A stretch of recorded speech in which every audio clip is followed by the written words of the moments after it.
lost. There's always a hope. Rise and fight.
Hello, ladies and gentlemen, and welcome to BSL Season 16 Grand Final.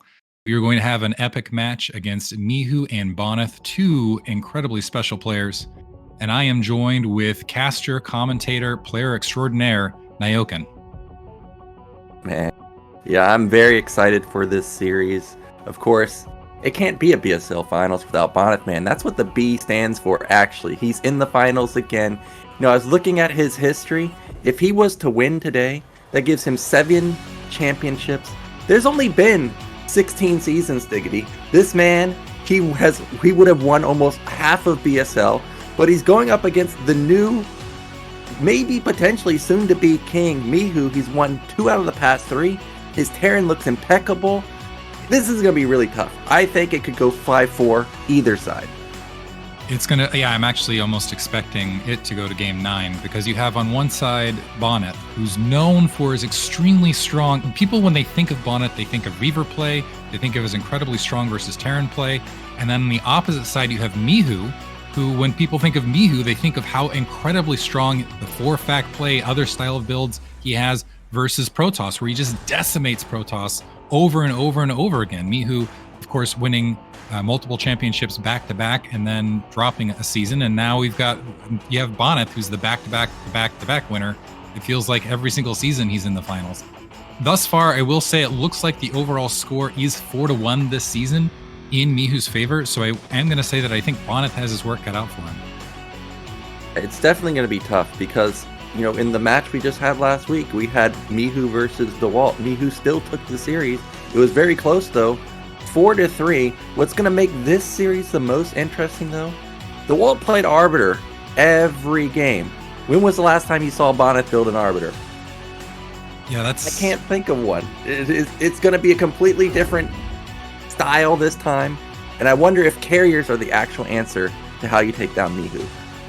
That's actually, I think, a great point. I was actually going back and trying to figure out, looking at some of the previous games of Mihu versus Protoss, and going, what makes him such a special player? What is it about his gameplay that makes him so brutally strong? And I think it's a combination of a couple things. First of all, he seems to know precisely where he's at any portion of the match. He knows when he can pull the trigger and take his opponent out, and he will do so really in even up to 3-base play. He'll be like, I know I have a sizable economic lead. I'm just going to steamroll him, go, and pull the trigger and just annihilate his opponent. Yeah, at the same time, his vulture play is incredible. His vulture positioning in matchups, particularly in just big field battle, is impeccable. And I really feel like that combination of vulture play, keeping the vultures active and scouting his opponent, and that ability to pull the trigger just makes him a terrifying opponent. Yeah, I agree with everything there. Like you said, he just knows when to attack. There's a reason he's called the Chinese Flash. I get the same feelings when I watch Flash games. I'm like, dude, why did you attack right now? I have no idea, but you went and killed him. Same thing, Mihu makes an attack, I'm watching, I'm like, this can't work. And then he goes and he makes it work. And like you said, the vulture control, easily the best vulture control I've ever seen in the foreign scene. He's always got those vultures in the perfect position. if you don't believe me, check the Vermeer game versus DeWalt last week. Those vultures, perfect position, and allowed him to trade insanely favorable because of that. He's not somebody that goes 1A, 2A, 3A, and then the vultures are so far forward that they get picked off by goons. No. He's exactly like Flash in that sense. Every fight is so calculated, and he trades so effectively. Yeah, I really want people to pay attention in the large battles to those vultures hugging the siege tanks, completely blockading Zealot approachment. I will say that when DeWalt was winning matches, which that incredible series, by the way, if you guys haven't catched it last week, it was insane. Incredible games. In fact, I remember seeing G5 in chat saying, like, this looks the most professional out of any game I've ever seen. And actually, I also want to note that both these guys attempted to get into ASL, and I think they have the best shot at it out of anybody. And they're looking really, really sharp, I have to say. And I think really the gap is smaller than anything. But regardless of all that, watch his vulture control in those large battles and how he just creates an iron wall in front of his siege tanks and picks off zealots meticulously one after another. And then it just completely ends up decimating Protoss attack forces. However, when DeWalt was able to throw in some Psystorm and create some disruption, even when he wasn't hitting the Psystorms, it seemed to create a little bit of disruption in Mihu's play. Unfortunately, that's not Bonyth's playstyle. I think he feels like more often than not, I see Bonyth aiming to go for that 3-base carrier play and look for ways to try to glide into that 3-base carrier play. I've seen him mix in also Corsairs recently to try to bridge that early game pressure gap, because that's why I think people fear the Mihu 4 Factory so much, even though he's been deploying more builds than that as of late, is he's really been shutting down that gap. He's been seeing the moment. His game sense is just incredible, so he never gives players opportunities to get to that late game carrier stage. If Bonyth can find a way to get that late game carrier into that mid to late game carrier, though, I just could see him walking away with these matches. For sure. Bonyth's carriers are no joke. If you let him get to carriers, you're in big time trouble. As far as the maps go for this best of 9, we're starting off with Butter. I like that. Then we've got a curveball there in Odyssey. Silford, Vermeer, Circuit Breakers, some standard maps, and another curveball in Game 6. And look at what the map picks were if we actually get to set 8 and 9. We've actually got Odyssey coming in again by Bonyth. I guess he's really gotten a lot of practice on this one. He wants to run it down again. And then we've got standard play with Circuit Breakers. Yeah, I like the alarm going off on Odyssey. Almost a little bit of like, it's like, oh, that could be a really intense matchup. I think that's one of those, I really have enjoyed the matches that have been created from Odyssey. Looking across the map set, I feel like Butter is one of the set 1 Butter, I think, is going to be a scary map for Bonyth, and I think could really set the tone, mostly because on a lot of these maps seem to have large open center spaces. You've got a Nemesis really stands out in my mind in that regard. Power Bond, I feel like, can also play like that as well. But Butter, it has just that vertical lane from one base to another, and I feel like that's where Mihu can really shine. Yeah, I really want to see Butter. I want to see if Bonyth's micro with the Zealots can be stopped by Mihu, because last week we saw DeWalt attempt a few games with the Zealots, and even when there was no Sin City, Terran took absolutely no damage. I'm watching it and I'm like, this is unbelievable, man. Why don't my Marines work like this? They don't ever have trades like this. So I want to see if actually Bonyth can make some magic happen with his Zealots, because he's known for that. He's known for that in PvT, PvZ. But if you don't deal any damage and you're going up against somebody like Mihu, who is as close to ASL as someone's ever going to get in the forehand scene, you're going to be in big trouble going into mid game. Those, even if it only costs 100 minerals, that's going to stall your build quite a bit. Yeah, I think actually Mihu, out of all of the players that entered ASL last season, he went the deepest, I believe, out of all of the players, and getting into, I think, a semifinal. And getting beaten, I can't even remember who got beaten by, but most recently he actually also was playing in the Chinese tournament, the Sao Paulo Spring Cup. He ended up taking out Paralyze, who, while he's not a top tier pro gamer, he is a former pro gamer and a Protoss. So it's going to be scary for Bonyth. I do think, as you're mentioning, the early Zealot game micro, Bonyth has to be very, very diligent with those early units, because we saw Mihu. I've seen Mihu more than once when he likes opening up the Marine Vulture style. But he pulls the trigger if you just take a little bit too much damage, he will pull SCVs and kill you. Yeah, and he'll pull out the 4-factor, the 6-factor, whatever. Any vulnerable moment he sees, he's like Jaedong, he's like Flash, and them. He's got the killer instinct. You're dead, man. There's not going to be no mid-game. There's not going to be like, I'm going to take a base. No. I'm just going to go kill you.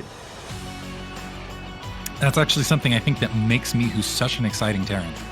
Is just and especially just how precise and how pristine his position is.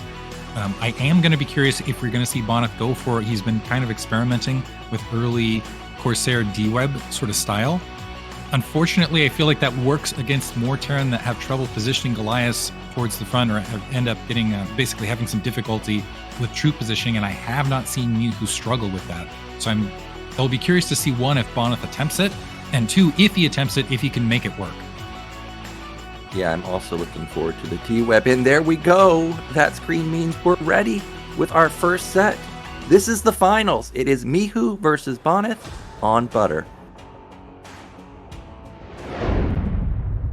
Starting in the upper right, as that dark blue Protoss, we have Bonyth. Oh, And just kidding, in the red. And in the bottom right in the blue, we have none other than Mihu. So going to be starting off on Butter. I know something that's... lag might be an issue here. Actually, in the original best... in the round of 8 in the best of 3 series, there were some disconnects. So hopefully we get some blessed connections here. I know that China to Poland can be a trouble internet spot. Yeah, well, so far, turn rate 16. Not too shabby. I would say this is definitely as good of a connection as you're going to get. Now, again, as we stated, what I'm really looking for in the early game is what's the opening build order from Protoss. Are we going to have the Zealot pressure? Are we going to have somebody go for like a 12 Nexus or a 14 CC? You know, I'm trying to think back to the Mihu DeWalt series. I think the only time we actually saw Gasless from Mihu was on Nemesis, and that was game 7. Like, it took him 6 games to finally stray away from the 12 gas. So because of that, I'm expecting to just see a lot of normal factory openings. Yeah, that's also what I'm expecting. Honestly, I feel like Mihu, especially knowing that he's won the majority of the series in the season up to this stage, I would not be shocked if he just plays a very tight conservative style. I do want to say there was one match where, and I don't think we're going to see it here on Butter, but we might see it on something like a Power Bomb down the line, where he tried to sneak a little bit of a smaller turret ring, and DeWalt ended up punishing him a little bit for that. But if you do that against Bonyth, that is something that Bonyth will win games off of. Oh yeah, you're going to have to be very diligent with your turret and Goliath placement for sure. Bonyth always got his eye on those key Reaver units, and when they get into your main, you better have mine set up or siege mode set up or something, because the game's going to snowball really quickly. Now, we've got a pretty normal scout timing from Mihu. That was on round 12. He is going to be... Well, I guess, did we lose Mihu's vision? There we go. Okay, he's just scouting through the center, and he's just going to get a normal scout. Now, yeah, heading up to the base. This first scout is... I will be curious if we do see that initial Zealot out of Bonyth. I would almost want... Yeah, he's got that initial Zealot building. I would almost want that Zealot on the field just to try to deal with some of that initial pressure that Mihu is capable of. I don't know that he's going to be able to inflict a lot of damage with it. Let's see if he's... Yeah, he's going to send it right out to the base. The SCV is going to remain in that base trailing. Well, Bonyth is not phased from the results in the DeWalt series. He's saying, you know what, man? I always win with this Zealot pressure, so I'm going to continue to do what works for me, and we'll see if this can get some damage done. Again, you look at the SimCity, it's decent, but the factory's kind of far away. The second depot isn't exactly the closest, and that bunker's quite far. But, you know, Mihu made magic happen last time. Let's see if this Zealot can actually get in and do something to him. Yeah, it looks like he's going to go... I assume he's just going to go for that standard Vulture build. The bunker already up. The Zealot can go ahead and make a run by if he wants. It looks like taking a bit of shield damage. Nice blockading by that SCV to make sure that Zealot can't make it all the way into the main, to deny at least a little bit of information. It looks like Bonyth wants to go ahead and stage up for a 1 gate into expand, and he's going to do that. So he's pocketed on... Ooh, and actually the Zealot taking some base damage now. And just sitting there. Okay, finally Bonyth responding. It looked like for a moment maybe he was trying to dissuade that SCV. Maybe he was distracted by an SCV that still managed to sneak out to the upper left-hand middle portions of the map to confirm that Nexus. Bonyth having some trouble taken care of it. It looks like he is going to be able to wander in and get that confirmation, but Bonyth opening up one gate into expand, and Mihu sees it. Yep, and we got Vulture harassment on that Zealot, by the way. Probably almost dead, and it is dead, but the Vulture is very low, and Bonyth is very diligent with his early game units, and I'm sure he studied all those games from DeWalt, and so far, Mihu has not deviated from his own build. Every game was this fast Vulture opener, but it's so heavily damaged that I'm actually surprised that Bonyth didn't try and just run back down to the bunker and harass it, because that Vulture is so low. I think Mihu's going to try and be careful to save it, but he is one hit away from losing it. This is absolutely huge, because if he can take out one thing that has really stymied Reaver harassment from other Protoss players is that early Vulture and the mine placement early from Mihu, where he's just had very, very just supreme mine placement and other vision coverage, so he could see the angle from which the Reaver was coming from. Losing that Vulture early means there's going to be 3 less mines out in the field to help deal with that, and I'm almost wondering if that is going to trigger a little bit more pressure for Bonyth. The other option for Bonyth is just going 2-gate Observer and playing a little bit more passively and going for that more macro-oriented, safe mid-game. Yep, and we do have the Vultures again for Mihu. Now, I'm not sure if Bonyth actually saw those move out, but that means that this bunker is going to have to be repaired for a long time. Like, this is not negligible amounts of resources to be spending on repair. And because he saw the Vultures, that probe's already moving out like he wants to potentially take a Nexus, or it could be just for pylons all over the map to get a little bit of vision. But regardless, when Terran's opening like this, they're not really intending to attack. What I would be most worried about as Protoss is potentially drops, because that's what a lot of Terrans do when they open Vultures like this. We actually saw Mihu do that, at least in a game versus DeWalt. We saw it a little bit throughout the season, and I really actually enjoy that style of play, particularly on the larger center maps. And here we go, Mihu moving out with the Siege Tank and Marines. Bonyth needs to be very careful. Being backed up into a mine, loses 1 Dragoon already. Yeah, loses the first Goon. Not the biggest of deal, because Terran is still only on 1 factory. If this was like a 3-factory follow-up somehow, then maybe we would be a little bit worried. But losing just 1 Goon, it's okay. He's got his Observer out, so he's going to start clearing out those mines. And Bonyth does take a fast Nexus after seeing that, hey man, you opened with a lot of Vultures. You really don't have that many tanks right now.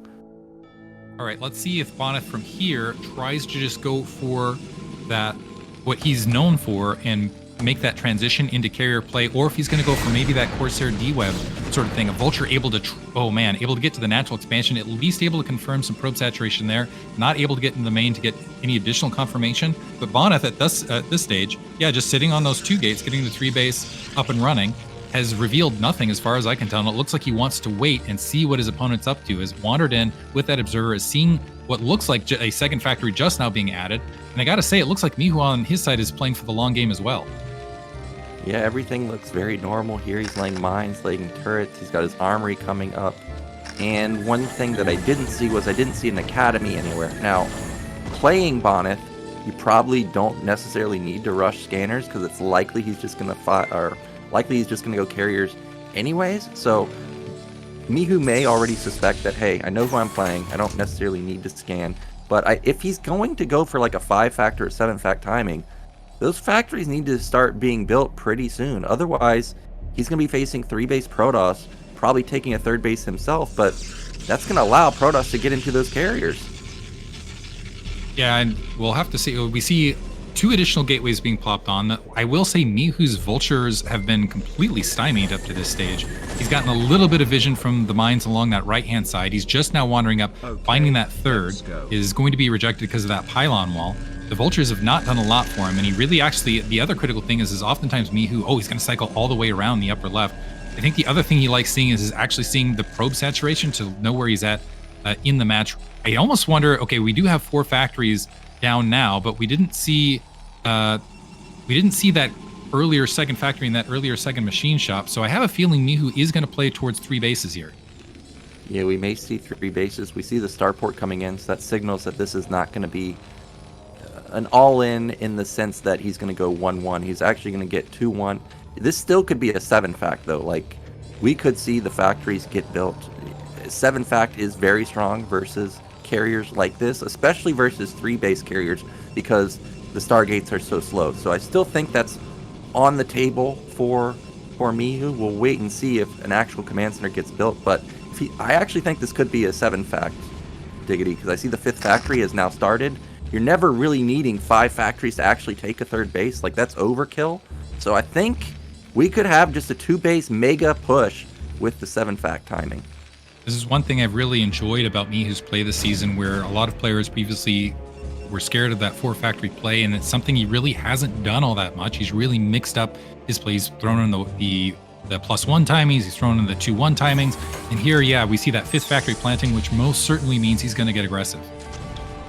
Yep, he's got a sizable tank count for opening with 3 vultures in the early stages. 2nd armory comes in, and Dragoons find an isolated vulture, and he takes the free kill.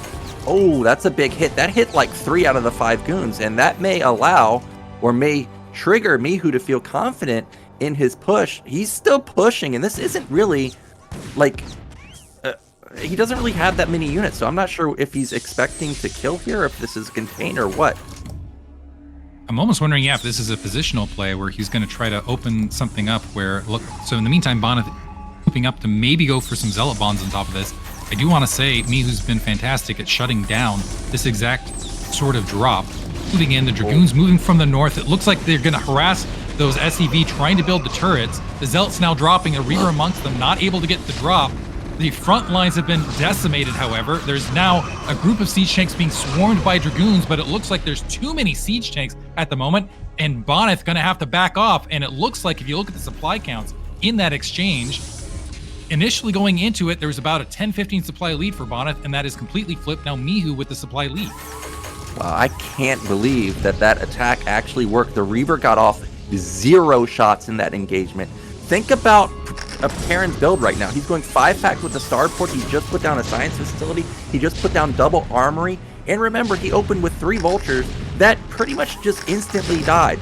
Yet somehow, this push still works. The focus fire from the tanks and the vultures onto that single Reaver, absolutely nuts. And now if you're Bonyth here, how do you actually break this? He's in the middle of building not his 3rd and 4th carriers, his 1st carrier. He also doesn't have speed on his Zealots. This Zealot bomb doesn't do any damage either.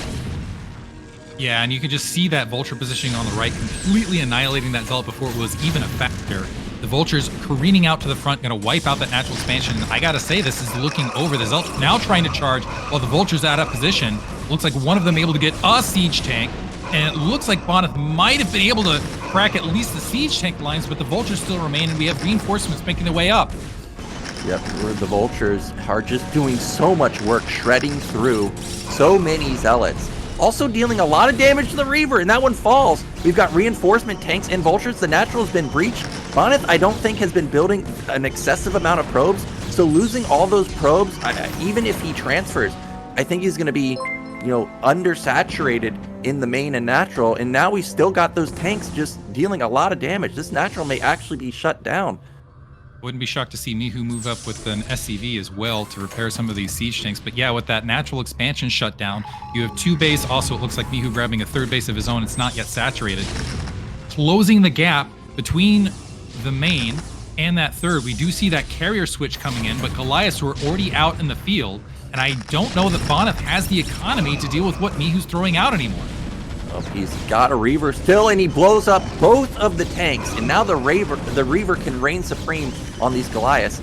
Actually, Diggity, Reaver carrier is ridiculously strong. The Goliath AI obviously targets interceptors. The Reavers can really start racking up a lot of kills. I love how this one Vulture is shutting down the natural, though, like absolutely no mining. And we've just got non-stop Goliaths moving across. The Reaver actually does fall, and there's not a single take in sight, but I think he's got more than enough to push through. Big supply lead for Mihu, and now he's walking towards that natural expansion, but the carriers are out. It's going to take a minute before they have the interceptors. But even if they get the interceptors, we have a reinforcing group of Goliaths, and that's going to be a lot of Goliaths with a lot of territory that they can just straight up walk through. Bonyth's going to have his work cut out for him trying to abuse that chasm gap. And here's the thing, Mihu can just back out. He's taken out the natural expansion. He has his 3rd up. If he wants to just sit back, reposition, he can go ahead and do that. Yeah, and he could do that, but instead he's going to send over his tanks and Goliaths to shut down this 3rd base. If this base falls, protoss is going to be on one base mining and soon to be mined out pretty soon. What I also like that generally Mihu does is he kills the observer, but this time around, oh, I heard a scan go off, but for now he hasn't targeted. But look at the vulture placement, man. It's just always in the perfect position. He moves forward when the zealot moves in. Look how he body blocks the zealots. Basically, Yes. None of them get in on top of the Goliath or the tank.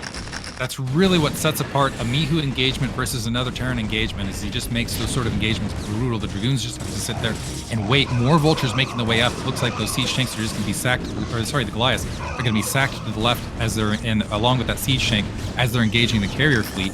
I don't know if I don't know when Bonyth is going to get some additional carriers out, but even if he does manage to get additional carriers out, Mihu's now running on 3 bases. Those siege tanks have shut down, those siege tank vulture combo have shut down 2 of those bases. It looks like those Stargates are actually quiet, and Bonyth looking in a lot of trouble here in game 1. Oh yeah, he's super dead. 120 supply to 45. GG is any moment now. If there were like 6 carriers maybe, there could be a chance of a comeback, but the fact that there's only 2 and we have no mining, this game is long over. And Mihu, yeah, he's not even all in with this. He's taken a 3rd base. He's probably going to double expand, take a 4th base in just a second, but he knows his position. He knows that this is his game. Basically, all he has to do is get a consolidated army. Probably doesn't even have to wait really for much more. Just make sure he's got something like 12 Goliaths. That'd be more than enough to shut down these 2 carriers. Yeah, and it looks like we're seeing those Goliaths now. He's also got that level 2 weapon, level 1 armor upgrade. Yeah, all he has to do is make sure he has sufficient Goliath count to make sure that there's not some magic carrier count behind it that's going to end up swarming him, and I just do not see that happening with Bonyth's current economy. And now you have that additional wave with the upgrade advantage pushing into that antler expansion. Once again, yeah, you have carriers up on that high ground, but I don't think those carriers can even output it. Even if Mihu completely ignores those carriers, which it does not look like he's going to, there's no way that, yeah, Bonyth just has sufficient troops to push back Mihu. And Mihu just showing why he is such a monster in this matchup. The vulture play, incredible. I just love the mine, just how he reinforced and cut off with the vultures and the mines and everything. It shows you why he's so strong in this matchup. Yeah, I'm not sure exactly what triggered him to go in with that, because like I said, he was in the middle of upgrading into his double armory. As I pointed out, his academy was pretty late. It wasn't like he scanned into all the gateways. It wasn't like he ran vultures in and got to look at the gateways either. Yet something just triggered to him, like, this is my moment. And he was right. He was even supply. He caught Bonyth, with about 20 dead supply, with carriers in production, Reaver in production. And if Terran's ever ahead versus Protoss, they're probably going to trade super effectively. But I got to say, that initial stop of the Reaver on top of the tanks, I'm watching him like, that's a Bonyth Reaver. He's going to blow up all your freaking tanks. And then not a single Reaver shot went through? Oh my god, that's crazy to me. The initial 2 Zealots completely shredded, and yeah, that Reaver, it looked like it landed for a half second and then immediately needed to be picked up.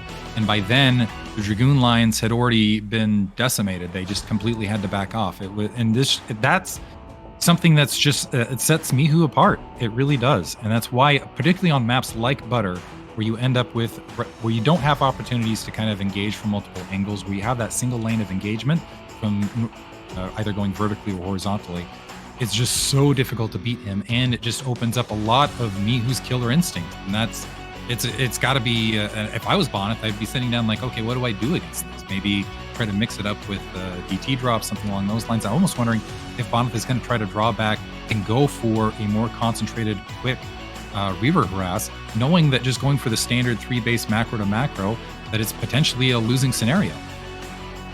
Yeah, I'm not sure. 3-gate or 3-base, 3 Stargate is actually kind of on the uptrend these days. I don't know the reason why players are going more 3-base, 3 Stargate as opposed to 2-base, 2 Stargate, because as you saw, if Terran ever hits a timing, you don't have any carriers. At most, you have like 2. The 7-fact timing is so strong versus that it seems like that's a little ambitious to go for it. He got punished instantly. And I also want to say, somebody came into my stream yesterday, and they pointed out to me that Royal and Light have been coaching Mihu the past few days. Ooh. Yes, you heard that right. Royal and Light. Now, I don't know if that's true or not, but if you've got those players on your side, you know that they've given them a couple of crucial tips on how to play Protoss. So I'm very worried, especially now, for Bonyth after how Game 1 has gone. But our Game 2 is ready. This is Bonyth's pick. It is going to be Odyssey.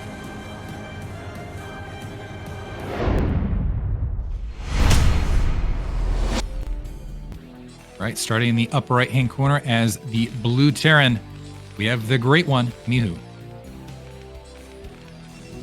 And in the bottom left, it is Bonyth.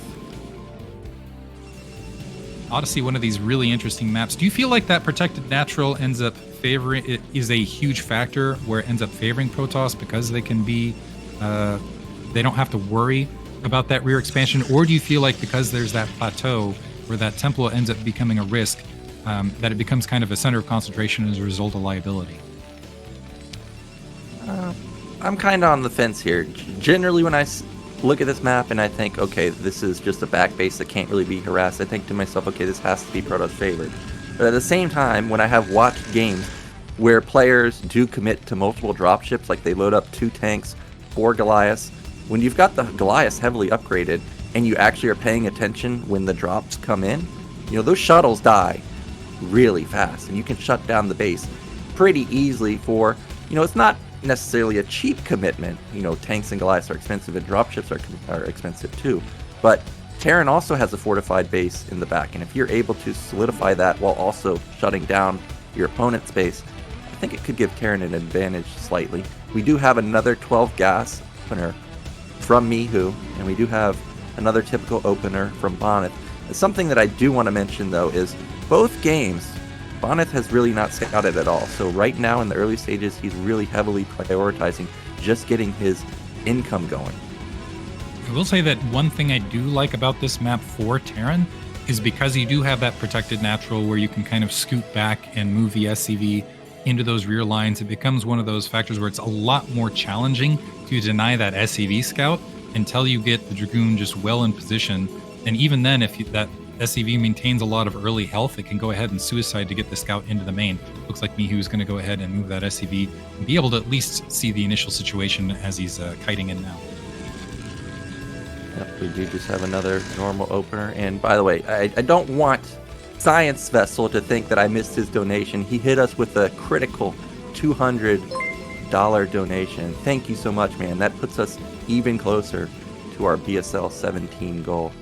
And we do have the factory coming down for Mihu. He's pulled off of gas, so everything looks very normal. This time around, Diggity, what's the difference? There's no Zealot this time, even though it's a 2-player map. I actually feel like that's a wise decision on Bonyth's part, especially with the distances here, where you don't necessarily need that Zealot to be linebackering alongside that Dragoon against something early that might be tossed out. If you can avoid building that Zealot versus Mihu, you might as well just skip building that Zealot versus Mihu, especially considering how he's just shut it down time and time again. And we do have that Goon moving out, and this time around, Mihu actually... I thought we were going to have that. A proxy starport. Usually, Mihu's very diligent about getting his SV down on the low ground for a bunker. So the fact that it wasn't there, I had a feeling. But this is a Bonyth Goon, man. He knows how to engage this. So this is going to be a critical piece here, is if these Marines can keep that Dragoon shoved back, or if these Dragoons moving up are going to be able to confirm lack of tank, get that initial information to recognize that a starport or something along those lines might be on the map. I love this play for Mihu though. This is, you've got that protected rear natural where Protoss might be wanting to sneak it. I just think it's brilliant. I don't feel like there's a lot of downsides. Having air control in this map is critical, and he manages to slide the SCV all the way in and confirm the robotics facility. Great play from Mihu. Yeah, and the little subtle thing here is sending in this SCV that didn't get spotted by the Goon outside the natural. That SCV looks like it was the initially scouting SCV. And we obviously know that that's not the case. Now, seeing 4 Marines may trigger something weird's going on, and we do have a tank, and he is moving out. So he's looking to act like this is an FD, but we actually know that this is a drop. We've got the first few vultures coming, we've got mines coming in, but Bonyth has to respect the attack at the front door, and that's going to leave his natural completely open, or his main completely open. That's such a brilliant play from Mihu. So he's triggering defensive play from Bonyth so that it completely clears out a lane to drop along that rear. So clears out vision by throwing out some fake pressure out on the front, also commits the troops towards the front where they're going. So this is a losing engagement here from Mihu. He's going to want to back out, but that completely shuts down any sort of vision out on the map where Bonyth might be able to see this drop coming. Yeah, and he knows Mihu loves to lay mines all over the map, like behind his units and stuff. So even though this push, you know, he's aware, like, okay, this can't kill me at the front. This doesn't give him any intel that there's an actual drop going in the main. And now he just finally sees it. Vultures into the main. How many kills can he get? Desperation. Pylons go up. And look at that Sim City. This is a shutdown drop. He got basically no damage done. And when a drop comes this fast, you know that Terran's on one base. So as long as he doesn't take critical damage here at the front, I think this is a perfect hold. Observer out, gonna clear that mine as well. Looks like we have some siege tanks and that marine engaging at the natural expansion. The Dragoons trying to deal with that there. The drop, however, is gonna try to go to the interior of the Sim City behind the vulture lines, and they're behind on the minimap. Now getting some decent probe kills.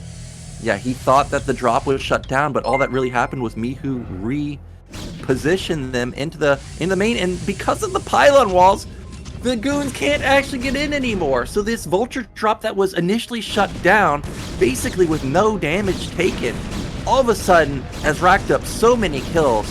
So many kills. Now the question is did he do sufficient damage with the probe kills at the main to get ahead? Because this did delay that natural expansion from you. Oh, I think he did way more than enough damage. If this was a replay, we'd be able to get a count on how much damage he did. The one scary thing for Mihu right now is because you're opening with one fact, one port like that, and you follow up your first tank with vultures nonstop.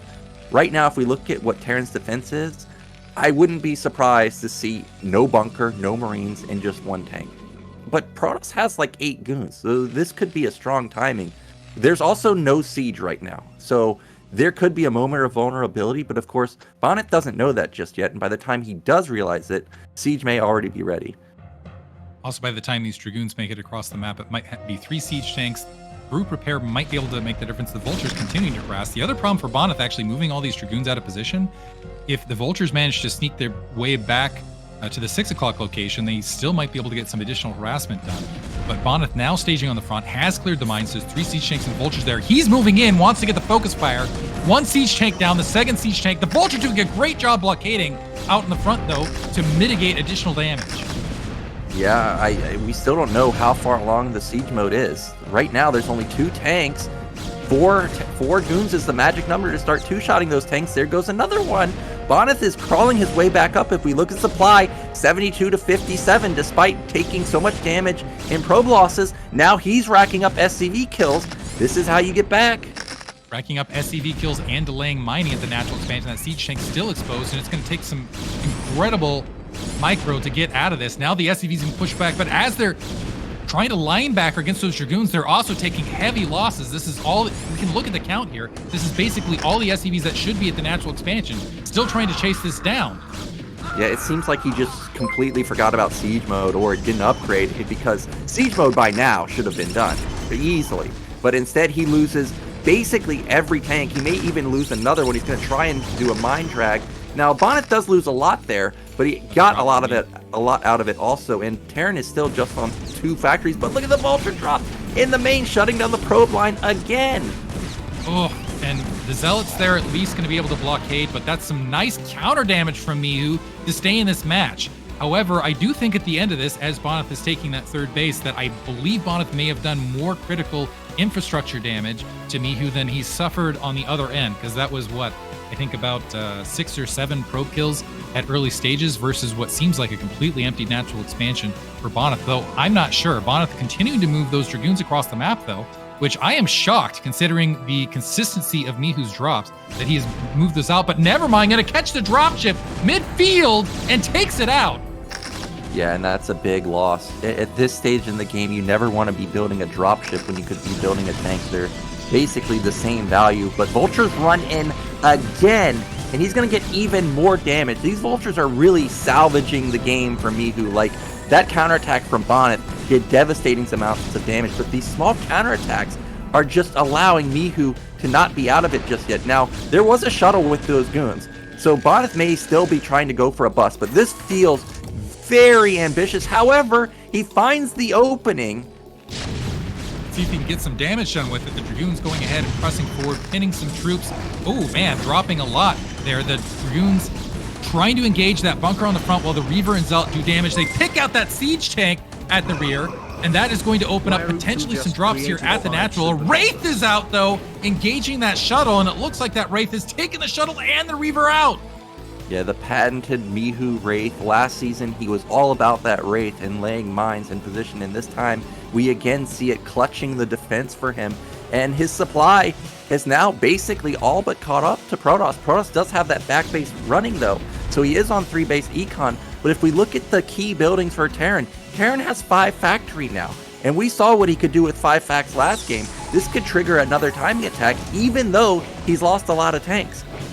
5 factory, I think Bonyth also spotted it. It looked like there was a moment where that Wraith might have been able to pick off that observer to completely put Bonyth in the dark. But also looking at Bonyth's attack force, he's got 7 Dragoons right this second and 4 gateways to work with. He's trying to drop a gateway flood to try to close that troop count gap, but he still is, I don't know, he's running off 3 bases. Let's see if he can go ahead and catch up.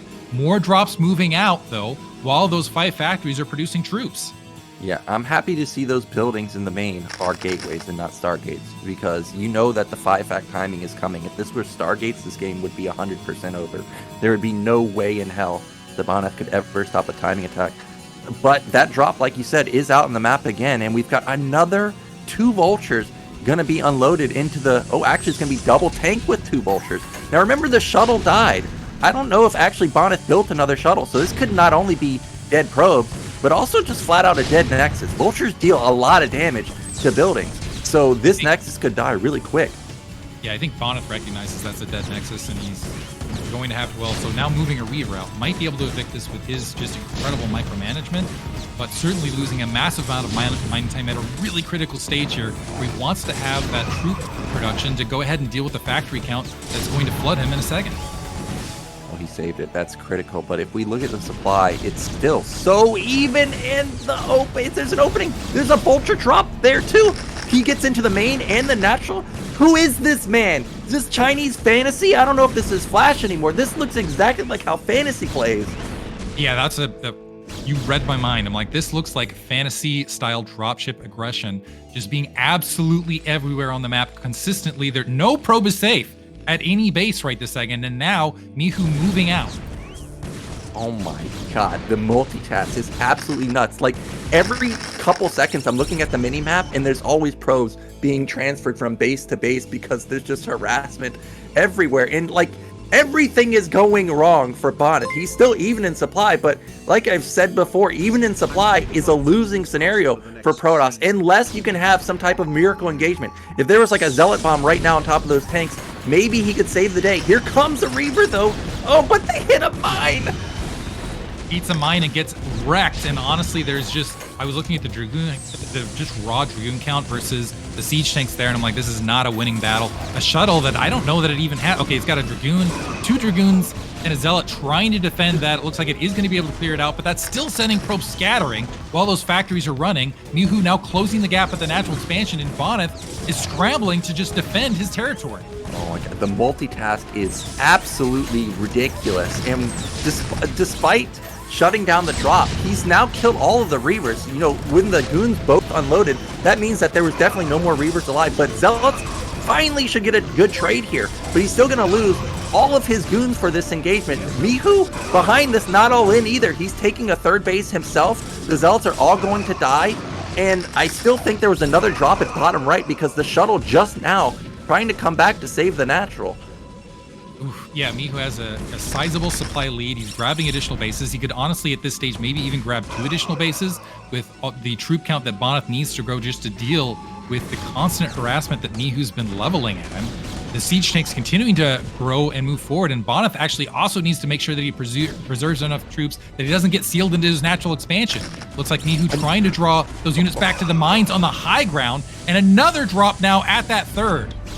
Oh, it's a Goliath drop, and he saves the tank, but the dropship gets picked off from downtown Steph Curry. So these Goliaths may actually still be able to get the Nexus, though. They're focusing it down. Probes are going to have to be pulled. I think he will save it just barely, but Mihu with his 3rd base up and running, he's going to start skyrocketing in terms of supply. And if we look at Bonyth's main, I think he's still stuck on 6 gates. Like, he has a Citadel, but I didn't see a Templar Archive. I didn't see a Stargate. Look at the natural not even mining gas. Now, this feels a little aggressive going for another engagement like this. Maybe this may finally be the trade that Bonyth is looking for, and he does get big shots on that Reaver. Yeah, much better engagement that time. It looks like he's also able to preserve the shuttle away from that raid, takes a bit of damage, but finally able to get some troops out on the field. It feels like this is the one moment in this match where we haven't seen probes transferring inside Bonyth's bases from one to another just because of that relentless vulture harass. And now a Stargate getting dropped. I'm wondering if he's going to try to make that movement towards Reaver or towards Carrier at this stage, or if he's just going to go for a standard Arbiter. He does need to get a move on one direction or another, though, because Mihu's currently sitting on 3 bases. He potentially can go ahead and grab that 4th, and man, look at that factory count. Yeah, this is 9 fact. And you know you're playing versus somebody who loves to go Stargate Carrier, so there's going to be a real window of opportunities to strike before critical mass Carriers kicks in, or even critical mass Arbiters at this point. Supplies are, 111 to 100 right now, so neither player should be attacking in the next couple minutes or so, but as we approach max, I'm sure Mihu will be out on the map pretty soon, and he's also got his 3 bases running. He could potentially take a 4th base. He could even potentially take the back base or bottom right. Looks like some vultures streaming out to go ahead and get the... Actually, is that probe? Wow, Mihu not letting a single probe or a single observer survive right there. The Wraith hunting it down, wiping it out, really keeping Bonyth in the dark this entire time, which has opened up a lot of those opportunities for those drops. Currently, Mihu 10 supply ahead, which usually suggests that Terran is in the lead. However, Bonyth did manage to secure that 9 o'clock base, hasn't transferred probes, and he's going to have a lot of trouble getting probes to that 9 o'clock base. As you can see, those vultures just waiting to maybe take an opportunity to stab at any sort of transfer. And the Dragoons, I think, yeah, recognizing that, going to go ahead and try to clear and get some map control mid-map here. Yep, massive supply lead for Mihu. Now it's been evened up, but that he's gonna just go to max so quickly. He's got so many tanks. Protoss is in a carrier transition. I can't believe he's actually going into carriers, but he's gonna try and stall with Goons and Reavers. If there's anybody that can actually stall with Goons and Reavers, it's gonna be Bonyth. But Mihu, I just hear the non-stop scans going off, so I'm sure he's aware carriers are coming. I did notice that second army was built in his main a few, like maybe a minute or so ago. So 2-1 should be on the way. So that means Bonyth is on a clock. He's got to get up his carrier count to a sizable amount, probably before the 20-minute mark. Or maybe now, because actually he's just going to attack with 5 tanks, maybe 8 tanks.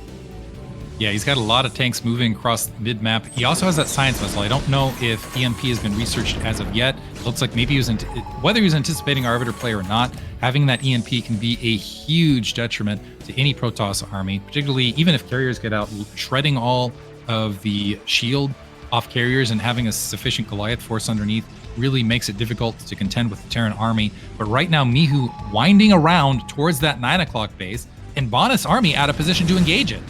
Yeah, there's no way that he can fight this army. I think the potential move he could have made is counterattack.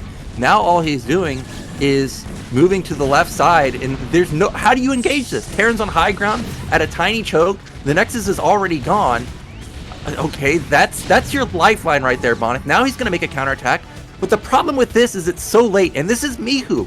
He pushes as fast as anyone in the Terran scene. So he's going to probably save mid-right while also pushing your natural. There you go. Yeah, he's pushing in. If this turns into a base trade scenario, I don't see it working out for Bonyth. Mostly because you got a huge minefield, you've got a bunch of factories to rebuild, and a solid economy for Mihu to deal with it. And he's, oh man, gonna lose some shuttles vacantly out there on the front as well. The siege tanks have already sieged at the natural. So now, yeah, Bonyth has to shred through 3 bases, a slew of siege tanks. We do have some carriers coming out, so small mercies, but it just doesn't look sufficient, honestly, to push back what Mihu's throwing out. Yeah, this one tank on the left side doing so much damage. Like, there's just one. With just mass minefield. That's a great EMP. EMP'd the Reaver because he wanted the Vultures to just kill them ASAP. I do like the counterattack from Bonyth, but I wish it was faster instead of trying to save top left. Now he's going to lose his natural and 4th base, so now he's just on 1 base mining. To be fair though, Mihu is also on 1 base mining, and now the critical, scary carrier units are out, and there's 3 of them already.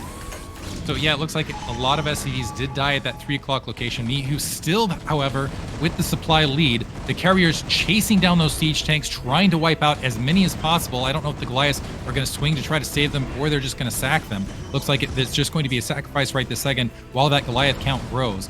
Keep in mind, there's still EMP. Bonyth actually might have a win condition magically if he can surge that carrier count and stay ahead, because Mihu has been a little bit delayed on those upgrades, and it looks like at least a Stargate is running. But the problem for Bonyth is he just doesn't have the resources to make it happen.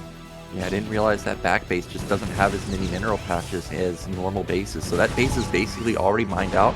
Bonyth desperately needs to get his natural up and running. He does have 4 carriers, but these Goliaths already have 2-1 upgrades. Oh my god, the meat grinder. So many Dragoons already died. Great EMP on top of those carriers, so that's all the shields gone. And the comp just looks too strong for Terran right now. There's Vultures mixed in. There is a Reaver, but it seems like he's forgotten about that shuttle right there. Yeah, that shuttle's just sitting in no man's land, and you really needed that active to go ahead and repel the siege tanks, everything that's moving up right here. That is a beefy amount of Goliaths. Bonyth trying to attack that gateway to get the interceptors out. Maybe if he gets lucky with the artifacts, he can pick off some of these Goliaths, but it looks like he might end up losing his natural expansion before it's even constructed.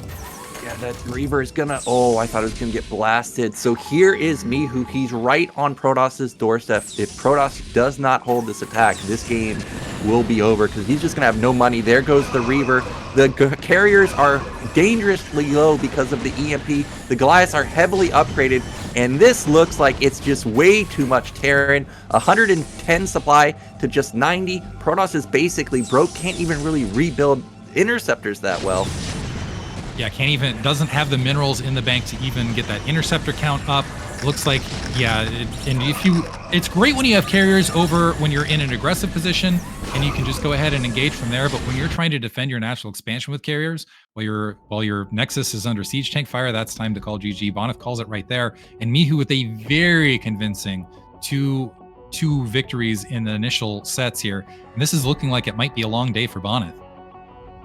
Yeah, like he did a really good job to come back from the Vulture drops, but they were just relentless, just everywhere. Like, no joke. I'm looking at it. I'm thinking this has to be fantasy, man, because this guy was everywhere. This is the type of Terran that I dream of playing. Like, in my mind, I see myself microing Vultures to infinity, macroing like a god behind it, but that's never how it actually goes for me. But seeing Mihu here, damn, that was impressive. And this guy, you can see why he has 100% win rate versus Protoss. 100% win rate. Oh yeah, I see it on the screen now. 100% win rate versus Protoss. It makes sense with play like that. How do you beat him especially when it's on maps like this where you don't just have a massive open middle field where you can kind of do the multi-prong engagement? I feel like maybe Bonyth will have a chance if we see one of those open field maps from there. But when it's an Odyssey, when it's a Butter, when it's something along these lines, he just looks so incredibly strong with his engagements. Yeah, you know, because we don't have map picks as the series goes through, I'm starting to think that these 2-player map picks are not the wise decision, because you saw how fast he kills top left, and then he's at your natural before you even counterattacked him. That's what's going to happen on maps like that. Like, if we're on Vermeer, I don't think that happens, or Polypod, for example, I don't think that happens. But on Odyssey or Butter, yeah, he's just going to be at you so quickly that I think Bonyth is really going to be hating his life if he gets to set 8. Where he has Odyssey coming up again, because these types of maps just seem like they're made for Mihu. Yeah, they're absolutely made for Mihu. And one problem, again, I feel like Mihu plays a little bit less comfortably versus mid-game Psystorm style play, but that's just not what Bonyth does. He tries to find the timing to get the carriers out, and that works well if you have that space and you have that breathing room or where either you've had an early game harass to make it happen, or if Terran's just sitting back and macroing and letting you do that. That is not what Mihu does. Mihu gets in your face, has the timing attacks, like even with the 4 factory play that he was playing throughout season 13 a bit. A big part of that was he was kind of playing either direction, where it's okay, relying on his game sense either to pull the trigger and shove his units down your throat, or to go for additional bases and kind of secure them with some decent map positioning. Now we're going to move to Silford, and I don't know. I feel like that's another map where Mihu could really shine. Yeah, I think this is another bad map pick for Bonyth, because now, instead of having one base that Mihu could potentially kill, you know, if you take your high ground third base, then that mineral only, all three, those two bases plus your natural are like all right next to each other. So there's a real scenario where Mihu not only kills 1 or 2 bases, he shuts down all 3, all in the blink of an eye. Now that assumes that Mihu gets into a normal mid game. Bonyth Reavers don't wreak havoc on him. But yeah, I agree. I think this is going to be another good map for Mihu. And at this point, it feels like Bonyth must win here, because if he doesn't, you're going to be down 3-0 going into Vermeer and Circuit Breakers, which one of them is Mihu's map pick. It feels like that's going to be an insurmountable place to be at that point. And our players are ready. So let's get into Silford. It's going to be Mihu versus Bonyth in the finals of BSL 16.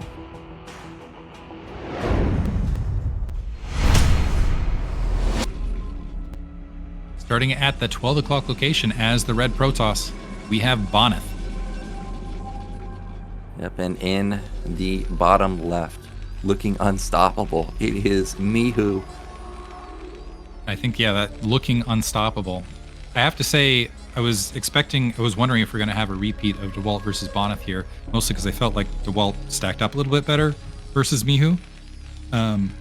Here, Bonyth, I will say one thing that makes Bonyth special is I have seen him adjust. I have seen it where he's, by the way, thank you to PurePat for a huge donation right there. Also, I want to encourage everybody out there, if you're a Patreon donor, think about upping your Patreon donation level. I did that. We want to support Zero and the fantastic quality of games that he provides to us in these tournaments. Really, I have to say, everybody will agree that BSL is the premier foreigner Starleague. And if you want to keep StarCraft healthy, I think keeping BSL healthy is the way to make it happen. Yeah, and remember, you're not getting anything out of it. You also get all of the replays from PSL, man. Like, you want to be like Mihu? You want to be the new Fantasy, maybe Manasy? Definitely consider becoming a Patreon supporter and getting those replays, man. I already did it. I'm going to be watching those Mihu games for sure once this series is over, because I want to know how he's able to do stuff like that. No, I was looking at the APM. Of course, you got to be crazy, have like 370, but one can dream, right? I can channel my inner Fantasy at the B rank level, probably. Yeah, you just go ahead and raise your APM to the 300, 400 level, and simple. That's how you win at StarCraft. Exactly. Yeah, simple. It looks like we're seeing an initial scout out from Mihu. It looks like he is going to end up with first scout. I would not be shocked. I'm wondering if Bonyth is going to dedicate that initial zealot this time, since it is a rampless map, maybe to see if he can get some pressure done. In that regard, it looks like he's sending out his scout as well. Unfortunately, he's going to end up scouting Mihu's base. I believe he's going to have a marine out and be able to box out that probe by the time it swings around. Yep, and this time around, Bonyth actually does go for a scout, so a little bit different this time. And we do have no zealot opener, I don't think. Well, maybe he did, because I do see that he's at 17 supply already. So maybe it is actually a zealot opener. I didn't actually pay attention to... Oh, yep, it is a zealot opener. So he is going to move out. But, of course, Mihu being Mihu, he spots it already. Spots it already. And that's what... Yeah, he's got that SCV going ahead and mixing it up out there. We'll see how Mihu... I'm almost wondering if he sees that initial zealot and he starts getting hungry and he's like, maybe I can, go for an initial kill, something along those lines. It looks like we do see that bunker being built on the front. But one thing where I've seen it in a couple matches, where that initial zealot goes in, doesn't manage to get any damage, it's completely obliterated. The follow-up Dragoon ends up a little bit over damaged, and then Mihu pulls the trigger and pushes it up. Looks like that zealot trying to damage the SCV, a little clever maneuver, dropping it into that bunker to avoid some damage. Yep, Zealot gets pushed back, and that SCV is still alive for Mihu, but this time around he doesn't have excessive gas, and look at that! Mixing it up, we've got a one-base delayed DT opener, but I gotta say, every game, Mihu has been very diligent with his eBay timing. Now, the SCV comes in, and he sees that there's still no Nexus. Now, he may be skeptical of what's going on with just seeing that additional pylon, because a lot of times Protoss players are going for 21 Nexus, 23 Nexus, but he still didn't see anything. I would not be shocked to see another Vulture or something along those lines make it out on the field. The SE trying to sneak back around, gets wiped out. Bonyth, yeah, still holding, and I'm almost wondering if with this DT play, if he's going to have any success with it. Yeah, because Mihu, at his level of play, I gotta expect that he's gonna sniff something out. But I don't see any anti-detection thus far. Well, this is another mine opener from Mihu, but Bonyth is king of his goon placement. I don't think that the goons will allow a vulture to get out onto the map, but he didn't rush range. Like, range should have been kicking in by now, and Mihu, I'm sure, is aware that, hey man, why aren't you hitting my bunker just yet? However, Bonyth is going to try and make it a little bit awkward. He does do a little bit of damage on the tank, but that Templar Archive is more than halfway done. Yeah, the initial DT being constructed, the Nexus also being built. So here's the thing, even if Bonyth doesn't manage to do damage with this initial DT, at the very least, he'll be able to get that natural expansion up without a lot of trouble as far as the follow-up, because you do get map control at the very least, so it is possible he can push into 3 base as far as the follow-up. And maybe that can mitigate some of the early Mihu harassment, so I'm almost wondering if that's the thought. But we'll have to see whether or not, honestly, I'm still not seeing an engineering bay, an academy, anything, and no vulture out on the map as well. Now a push from Mihu, oh, this could end up in disaster. Wow, this was not the opener that I thought Mihu was going to go for. I thought he was rushing into mines, but instead he was rushing into this 2-tank timing. But the first DT is already out, and that means that Mihu may not be long for this world. The mines, there are none outside of his natural, but it is taking a long time for the DTs to get there. Like, Bonyth still isn't even halfway across the map yet. So now it's also going to be a second Dark Templar that needs to potentially save and defend the front, because this is 3 Dragoons and a Zealot going up against 2 Siege Tanks and a Marine. It looks like maybe Mihu now, does he recognize it now? The first Dark Templar eats 1 mine hit, takes out a Vulture alongside of it. Oh, gets taken out at the natural. That might buy Mihu some time. Now that DT also moving out to go ahead and engage the Siege Tanks. Some probes briefly moving out. And it looks like Mihu going to try to crash in and try to take out what probes he can. Oh my god, look how blasted those goons got by that single tank, single Vulture, and single Marine. And this DT play, even though supplies are even, really did not work out that well for Bonyth. His Nexus is way later. Terran shut that down pretty easily. Yes, he lost 2 tanks, but he's going to be feeling really good about how that went for him. I like how the eBay's almost done. And now all he has to really prepare for is potentially a DT drop. And if the DT drop doesn't get damage done, that's an expensive build order, and probably Terran's going to be in the driver's seat. Yeah, I think the other aspect is just make sure he continues with a little bit of Vulture patrol and maybe even gets a mine and an additional base so that Bonyth can't just grab a quick third and use the DT movement. It looks like the DT already walking out to go ahead and make sure that there's not a mine there, so maybe he can go ahead and grab it. But yeah, you're right. Bonyth, the initial drop or the initial DT play, a flub, maybe with the shuttle he can get something accomplished with some really cute micro. It looks like that turret at the natural expansion might be challenging because that could be very rapid repair. Also, you have the Vulture and the Siege Tank nearby to go ahead and defend. It's moving out now. There's that Vulture also hugging the turret hugging the command center in the main. Not a lot of troops out for Mihu to defend all this territory though, so maybe Bonyth can make something magic happen. Yep, turrets are in position though. He's got double turret actually, and the shuttle does get spotted. So now Mihu knows, okay man, you went DT, didn't do damage, you delayed your Nexus, and now you're going into the DT drop. As a Terran, I'd be feeling absolutely fantastic, because that also means you don't have to worry about fast arbiter at this point. Like, this is such a big commitment to the tech that really you can't afford all of that. Now he may have found an opening here, get just a DT, but scan is done. He's going to siege up. Okay. Looks like he's not quite going to get a supply depot, but he can go ahead and get rid of a lot of that scan over time. The SCV is trying to group in and build another turret to go ahead and cover a little bit of that area. The Dark Templar making their way back out. Another scan. Dark Templar takes a hit, but able to scoop up once again. Some mines being dropped underneath. I do worry about Bonyth as far as a follow-up after this, because as soon as that turret's up, now he doesn't really have a lot of space to create any additional harassment. We have idle probes in the main, which is not what he needs. He does have that third base coming up online, but Mihu, mostly untouched up to this stage, and he's got all sorts of saturation. Not a single SCV has died up to this stage of the match. Yeah, I like Bonyth's follow-up here with the third Nexus and going into gates, but what makes me worried is it's Bonyth doing it. It's not because he's bad at it, but when you think of Bonyth, you think of Carrier Man, and I think that the reason he's doing it is the carriers just have not worked out for him. in the past 2 games, and now with the DT opener, there's no way you can tech into carriers at this point. So he's now obligated to go into mass gateways. I do see the robo or the support bay going down, which I do like, and I was going to mention that because he went DT, now he doesn't have his patented reavers. So that's going to be really difficult for him to now stop incoming pushes without that key unit. And now we see siege tanks and vultures moving out. That was going to be my next question is does Mihu just play a longer macro game, or is he just going to shove it? And we see the answer here as the siege tanks and vultures making the way across the field. I will say he's draining a lot of comsat as he's moving, and Bonyth getting some pretty good value out of those Dark Templar and able to mitigate that push quite a bit, and that might allow him to go ahead and get some Psystorm and maybe even a Reaver out in the field. Looks like we do have that robotic support bay behind this.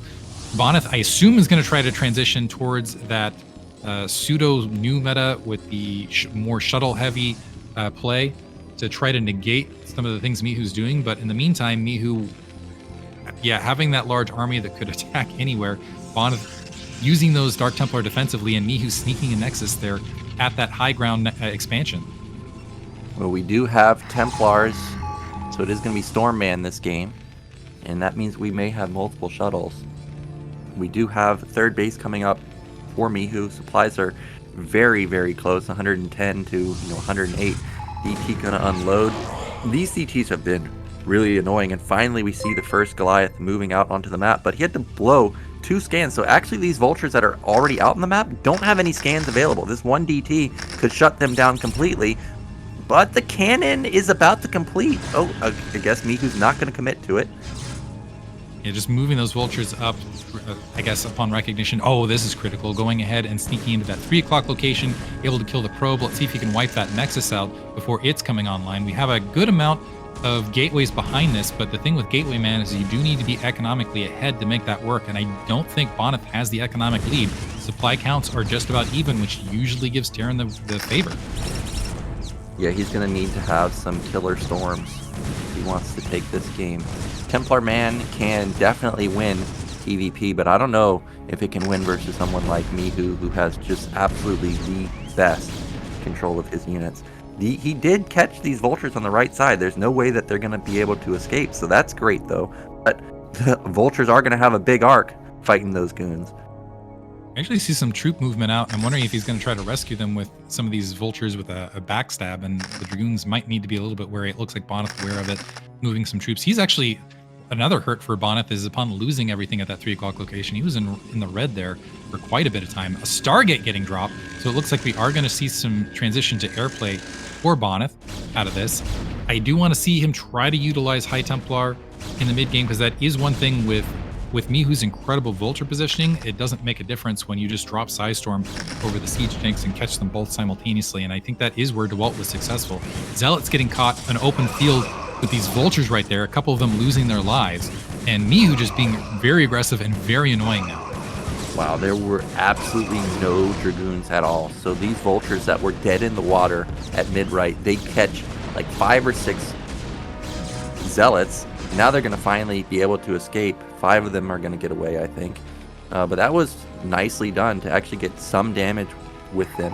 Now back in Protoss's main, how many gates we got? We got 8 gates. We have our first Stargate coming down, Arbiter Tribunal coming down. But seeing the Arbiter, Mihu's going to be feeling fantastic, because now he doesn't have to worry about stasis for upwards of 5 minutes or so. Oh, and we got that probe with that vulture in the way, having to wait even longer to drop that Nexus at 3 o'clock. And on top of that, that gives Mihu a huge alert. Okay, you're going to go for that 4th Nexus. Mihu's sitting on 3 bases already. He's got a pretty solid factory count. He's already getting that science facility up and running. Comsat sees the Arbiter in construction. His army he's already got the supply lead on Bonyth. He's already starting to stage up to go ahead and grab a 4th base. I don't know what Bonyth can do, honestly, at this stage. If he just tries to play the more spread style, I think Mihu just has the jump on him. He's just got a lot of supply, and when he hits that level 3 weapons, level 2 armor, and starts to move out, I don't even know that he's going to wait for that. Most Terran would wait for that. I don't know that Mihu will. But at the moment, I don't think Bonyth has enough raw resources to go ahead and stop him. Yeah, what Mihu's doing now is, like you said, he could just go with a maxed army, but instead he's just going to lay mines everywhere, sack some vultures while he waits for that 2-1 upgrade to kick in. And Bonyth is looking like he's going to attempt to bust. That ain't going to work. There's way too many mines set up. The best he can hope for is maybe he can get some critical storms off on like a clump of vultures or maybe a clump of SCVs. But for now, he's just going to have to accept his fate that Terran's going to get away with a maxed army with 2-1, and it's going to be facing off versus a Protoss that is also maxed with really not a lot of AoE. Maybe it has 3 or 4 Templars, maybe a couple storms, but there's no stasis in there, and he's going to have to try and dodge these EMPs. Yeah, one of the ways you survive as a Protoss army in the mid game like this is having those higher level spell casts. You have having the stasis. Stasis usually tends to be the more favorable thing, but Bonyth staging a lot of troops to the south. Mihu a little bit out of position. He's at the natural. The Dragoon's able to clear some mines. There's only a single siege tank there. However, that's a small gutter to try to push through. And Mihu skipping it all together, catches the High Templar midfield before they're able to drop any storms. The SCV is able to scoot out, and it looks like Mihu's army might just be completely caught here. Yeah, I don't think that those storms really did much damage. Maybe they did clip some SCVs, but regardless, losing those 3 Templars in the center of the map is no bueno for Protoss here. The Protoss still has a big army, but Terran's about to be this is going to get steamrolled. There's no rally point either for Bonyth, so he must fight. He just got to accept his fate that he's out of position. Can the storms be the difference maker? That was a great EMP, but the shuttle dies and only a single storm goes off, and supplies absolutely plummet for Protoss down to sub 130. Meanwhile, Terran's still almost maxed. Yeah, Bond playing way too aggressive, and that was the maneuver I was waiting for a second ago. I'm like, okay, when is Mihu going to go ahead and just sweep down and annihilate that army, just wipe it off the face of the earth? Right now with a huge supply lead, steamrolling ahead. Thank you to Mano MMM for that donation. Keep them coming, guys. But now that 3 o'clock base is at risk, and this is a critical mining base for Bonyth. When you're playing Gateway Man style like this, you need that economy to be able to continue to pour those troops out. Right now, down a massive amount of supply. Mihu's rolling off, I'm going to say 3 bases at this stage because this main's going to mine out in a second. And he's already staged up where he's cut off the map for Bonyth to go ahead and defend that 3 o'clock and bottom right-hand base. And here we go. Bonyth has to defend this attack, otherwise the game is probably over. We've got the first Arbiter out, but like I said, there's no stasis. There was another shuttle, but with Templars, but maybe only 2 storms. However, the mines have already dealt so much damage to the Zealots, and half of the army of Bonyth is not synced up. There's a big group of goons on the right side that did not attack with that army. So basically, Terran just gets a gift right there, and this is the exact situation we were talking about. He's going to kill mid-right, and if he goes for a counterattack, everything's going to be out of position. So Mihu will just scoot over to top right and kill 2 bases in the blink of an eye. Oh, yeah, this is looking difficult for Bonyth. And the other, just look at this Vulture micro. Out on the front, blockading against those Zealots. Bonyth trying to reposition, get those Zealots forward, but running into a minefield. 1 Zealot able to touch the edge of a siege tank. As it dies, the only way to take out the only siege tank that gets taken out is by friendly fire off 1 Zealot that touched the edge of the siege tank. The rest of that army getting completely obliterated. More Zealots making their way out, but Bonyth is now down 50 supply. Yeah, this is getting ugly. Absolute destruction. Look at this sandwich. And that is going to be GG. So we've got 3-0 for Mihu, and despite the openers, which I thought was good for Bonyth, the DT opener into a Terran player that's doing a 2 tank push, still got absolutely no damage done. DT did no damage, and at no point was Mihu under threat in that game. I don't know if I want to call that a... How do I want to put this? I don't know if I want to say that it was amazing execution on Mihu to have perfect mine placement in the natural expansion, to just have those mines in position where they were taking care of the DT and there really wasn't any option to move it through, or if it was Bonyth trying to force the DT and then just flubbing the execution a little bit because of the pressure and the frustration that he's experienced in the games up to this stage. I'm almost wondering if he had re-routed that DT away after taking the initial mine hit into the natural. He still might have had an opportunity to get some SCV kills and maybe salvage the situation. Yeah, I gotta say, Bonyth has to be scratching his head right now because Mihu just looks like an iron wall. Just absolutely incredible play from him thus far. Yeah, I don't know how you beat him with Protoss. Like, his engagements are always so good. As we stated, his Vultures are always in the right spot.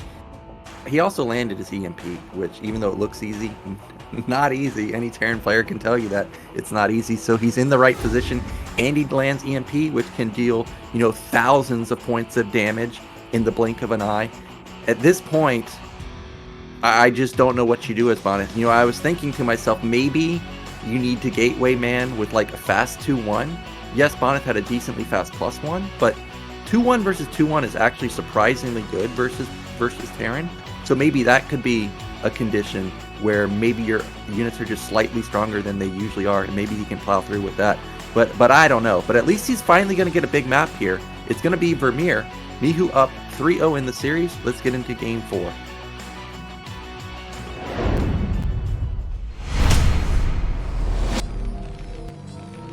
Right, starting in the bottom right-hand corner as the blue Terran, the great one, we have Mihu. And in the bottom left, he needs your energy, guys. He's down 3-0. It is Bonyth. This is on Vermeer. Maybe if Bonyth can get into the scenario where he's playing the guerrilla style and just expanding everywhere. And I don't know, I'm hoping he can get into more of a standard mid-game Templar supported army play. Just because when I have seen, the few times I have seen Mihu lose versus Protoss, it has been in those scenarios. We saw it last week with Dawid, and by the way, again, I want to encourage everybody to watch that series. It was incredible. An incredible 5-game series that that Machine and Nyoken cast. But yeah, I feel like if you can get into more standard mid-game High Templar play and just land a couple of good storms, maybe that will mitigate things a little bit, work a little bit better against Mihu's style. But right now, trying to get the carriers out, it's just not cutting it. Yeah, even on game 1 where he shut down the vultures, it's like, okay, this is his game. He's going to get into his patented carriers, and this is just going to get shut down. But wasn't the case. Mihu still was able to find that opening with the 5-fact timing at around 100 supply. We've got another 12 gas opener from Mihu. I don't blame him. Why do I need to go gasless when my 12 gas opener is having such good success? We do have Bonyth opening again with a normal opener. You know, I was actually thinking maybe this is the game where you want to try and mix in a 12 Nexus. Maybe that's how you can get a victory, just get a big eco lead in the beginning. Because I think if he loses here and he's down 0-4, I don't think you 12 Nexus in game 5. I feel like that's too big of a risk at that point. You've just got to go with the build you've practiced the most. So I'm a little disappointed to not see the 12 Nexus attempt from Bonyth. I'm almost wondering if we're going to see a Dragoon range skip and a quick Reaver play. That's what I want to see out of Bonyth, is just try to rely on the thing that you're known for, is your abusive Reaver play. Maybe try to utilize something like that. One problem, though, is one aspect of Mihu's play that I don't think we touched on thus far, is he seems to mitigate that Reaver drop just extremely well. Yeah, we do have a pull-off of gas, so he is going to go into a pretty normal Nexus timing follow-up. We do have the end scout from Mihu, and he is going to find on a second in the main. Okay, is that really his first Marine right there? It seems like it is, so probably going to have another 3 Marine expand. This series, actually, Mihu has been mixing it up in terms of Vulture openers and tank openers. I like that. I wonder if we'll see another Vulture opener this game, but SCV going to be denied. Yeah. Ooh. Oh, no, he it isn't. in. Able to go ahead and spoke too soon, dies, but at least confirms that it is a 1-gate opener. And he also was able to check the probe, able to see that there was 1 probe off gas right there, which definitely should give him the signal that it's going to be 1 gate and expand. Yep, there is the command center, and there is the add-on, so there's no Vulture. And, you know, this is not something you can do on ladder where you don't build a bunker versus someone like at B rank or C rank, because they'll just rally their second unit, and then you could be in trouble if you don't have the bunker. But I like how Mihu has snuck out another SCV here, and it did get spotted though. But Mihu, okay, what's he doing with this? Maybe he's looking for proxies.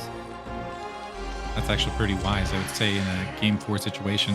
You're currently, and also when you had a DT opener previous match, because now it's like, okay, your opponent's maybe going into emergency mode. We are seeing a second gateway in a robotics facility. It looks like Bonyth is just trying to stage up for more of a standard bread and butter 2-gate observer opener and wants to play for the 3-gate style. So I think you're right. I think he's going back to what he's practiced, what he's known for, going for safe conservative, and maybe going to try to, I don't know, if he tries to play the heads up out macro Mihu match again, maybe he's trying to rely on an overcommit to DTs after having the DT opener last game.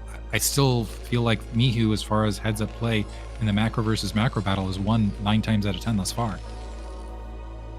Yeah, we could have the DT again, but I think we're just going to have the Reaver follow-up. One thing to point out is generally when I watch Mihu play, he does go for a slow academy. And if you do scan the carriers too late, like if you're in the process of building like a third base for whatever reason as opposed to like a 4 or 5 pack, you know, that can catch you off guard. So if we're going to go carriers, I hope this time around it is going to be a 2 base and we'll get them much faster. And maybe that will be all Bonyth needs to start snowballing the game. But we do have that SimCity nicely set up with the pylons and the observatory back in Bonyth's main. So if there was a drop, we of course know there is none, but if there was, the drop would be easily denied. Yeah, and I have to say, Bonyth playing a little bit sloppy. He had the Dragoon count to deny that follow-up SCV count to confirm the Nexus, but wasn't quite able to do so. It looks like he's going to go ahead and meander out, and yeah, he's going to try to play the to the quick third Nexus. It looks like Mihu is in a situation where he's just probably going to add on his second factory in a moment here, so we'll be safe. Mihu currently staging up pretty standard Terran macro play as well. We'll see what he opts to do moving from here, but it looks like it is just going to be a standard macro match from both players. Yep, second factory coming down. This is a surprisingly fast armory for Mihu. This is like a 530 armory, and then we have something like a 550 gas, so really big econ. It's not like he rushed his gas or rushed his armory. So this is again going to be another 2-1 timing around 13 minutes. Assuming he doesn't scan something or see something or have like a mine connection that triggers him to just all in off of a +1 timing. We do have Bonyth taking a third base though. Observer's going to get in and is going to spot that, hey man, your second factory's not done. You must have rushed armory. Kind of like this play. So Bonyth so the Observer gets spotted at the very least, but at the same time that Observer sitting over the factory lines will be able to get a look. The siege tank count probably can see the edge of that academy as well. Second gas down there for Bonyth on top of it, and yeah, now my curiosity is Bonyth going into 3 base, attacking on that third gas? Yeah, I think he's just going to go for try to make that transition timing and hit carrier again potentially. Yeah, but this is going to be carriers. If there was not a third gas, I still think it could be, you know, gateways and arbiter, but the fact that there's a third gas coming at the 7-minute mark, that's, you know, it's only 3 probes mining gas, but that's 3 probes that could be scaling your mineral income. So this has to be, I imagine, carriers. We still haven't seen the Stargate started just yet. We haven't seen a Citadel though either, and that's really telling that it has to be Stargate. We do have support bay coming in, or it is done, and Reaver coming in pretty soon. So it looks like it's a little bit of a smaller turret ring, and the other bonus thing for Bonyth is he's got that observer where he can spot it and actually sees the third command center being dropped under his eyes right there. So he is going to know at least where the turret placement is. It looks like he's going to go ahead and drop a Stargate upon seeing that third command center being plopped down. Now, so yeah, it looks like this is a scenario where Mihu, by going for that quick third base rather than going for more aggressive play from here, he's attacking on that third and fourth factory now. He might allow Bonyth to go ahead and build that carrier count. So Bonyth going to get what he's looking for potentially in being able to grow that initial carrier count and play his style of game. Yep, this is the dream scenario for Bonyth fans out there. You see the command center being built. That means Terran really can't go for a timing versus this until their factories kick in, which are obviously going to be delayed because of the third command center. So this may finally be a build order advantage for Bonyth. He's up 20 supply. His Reaver's going to come in here, and speed kicks in on loading that Zealot. Just going to be annoying. Killing that SCV on the science facility is not negligible. That's going to stall his +2 timing. So already that's a decent trade. Yeah, and you can see where Bonyth is just immaculately using that observer information to his advantage. I loved the mind drag. And yeah, to delay that +2, that was absolutely genius play. A Wraith out now for Mihu to go ahead and mitigate that shuttle play. And so Bonyth going to have to wait out. Oh, also able to pick off that observer interior to the base. Bonyth initially kind of triggering down, looked like had a gut reflex to push things out. Bonyth going to try to expand behind this with those 2 Dragoons to clear that mine to the north. And maybe try to stymie the move out from Mihu to delay that third as long as possible. He's going to have his work cut out for him, though, with that Wraith out in the field. We do have a 4th base coming down for Bonyth. I hope he doesn't get a little bit too overly ambitious building another Nexus while he's trying to pump. Okay, what am I looking at? We've got D-Web coming in. I guess we technically haven't seen it today yet, and we know that he's been practicing it, but this is a big investment. Like, if there's a vessel that hits an EMP, all of a sudden the build order is just instantly down the drain. So he's got to be very careful with his Corsairs. The other trick of it is I feel like this is really good against Terran who have trouble getting, one Terran that haven't spotted it and don't have Goliaths out to help deal with it, or that have trouble with their Goliaths just sitting too far in the rear and end up hugging their siege tanks or not forward to deal with the Corsairs. But Bonyth has been utilizing this time and time again to try to create that transitionary space to stop any initial push with the D-Web. So basically it's, okay, we're going to have D-Web so you can't push into me while I'm getting carrier. I don't think Mihu is making any maneuvers to push into Mihu here. I think he's just trying to sit back and go for the 3-base solid macro play. But right now, Bonyth, if you look at the supply counts, granted a lot of that supply is in carrier, has a solid supply lead. Yeah, 30 supply lead, but Terran's going to shoot up really quickly. I hope that these Corsairs hide somewhere. Oh, but they got scanned, so now he sees the Corsair count. He sees 3 of them, so he knows that the carrier count really isn't that high just yet. It's just at 1. That was the first one that got produced right there. So for now, he's really not worried. He just has to avoid the D-Web. But Protoss slowly approaching max, and we do have Protoss taking a 4th base at mid-left, but I like the Vulture positioning at top left, denying a potential 5th base. So some Vultures streaming out might be able to get something done at the 9 o'clock. It looks like there's only 2 Dragoons right there. Those Vultures, if they have any mines in their complement, should be able to deal with it. Yeah, go ahead and push that back. Maybe get some additional damage done. Bonyth, with that, looks like he's going to try to reinforce top left to deal with that, and might be able to stop those Vultures before they're able to get sufficient damage done. Maybe just losing only the 2 Dragoons. Yeah, it looks like that is going to be the case. Also escorting a probe transfer up to the 9 o'clock. And I got to say, I like Bonyth's position here. And I'm almost wondering with the D-Web, previously we've seen the D-Web mostly used defensively to try to mitigate Terran timings. Right now, it looks like he might try to use that D-Web to be aggressive. Yeah, so far I'm liking it also. I did see that Protoss's upgrades are 0-0-0 right now, though. So if you're going to play this style, I'm hoping that his +1 is kicking in pretty soon, because 2-1 is very deadly, and you do not ever want to be behind an upgrade. Oh my gosh, was that the first Forge just now upgrading weapons? So he's going to be way behind, and I think Terran will hit 2-1 before even +1 kicks in. Yeah, kind of the ending up being the problem of going for so much tech so rapidly. It looks like there's going to be a sizable, really, actually you made the tutorial video on this and how important the upgrade battle is in Protoss versus Terran as far as carriers versus Goliaths. Yeah, you got to get those armor upgrades for the carriers once they reach 2-1 and 3-2. If you don't have them, you're in real trouble. Now, I am a little bit surprised that there's no vessel in this army, but instead, he's focused on building a lot of Goliaths. Now, I don't know what the magic number is to one-shot Corsairs, because I gotta tell you, I've probably faced Corsairs maybe like twice on the ladder in the past 5 years, but I have a feeling that this is enough to shut them down. But I'm surprised that Bonyth has so easily given up his high ground. Now, Mihu's already almost at his natural. I think he wants to seed it intentionally to try to create a staging area where he can drop the D-Webs and then maybe get a favorable engagement from there. But right now, Bonyth's army a little bit scattered. He doesn't have the Zealots in front. Now engaging, moving out. The Reaver towards the rear, not engaged in this fight at all. The Goliaths towards the rear.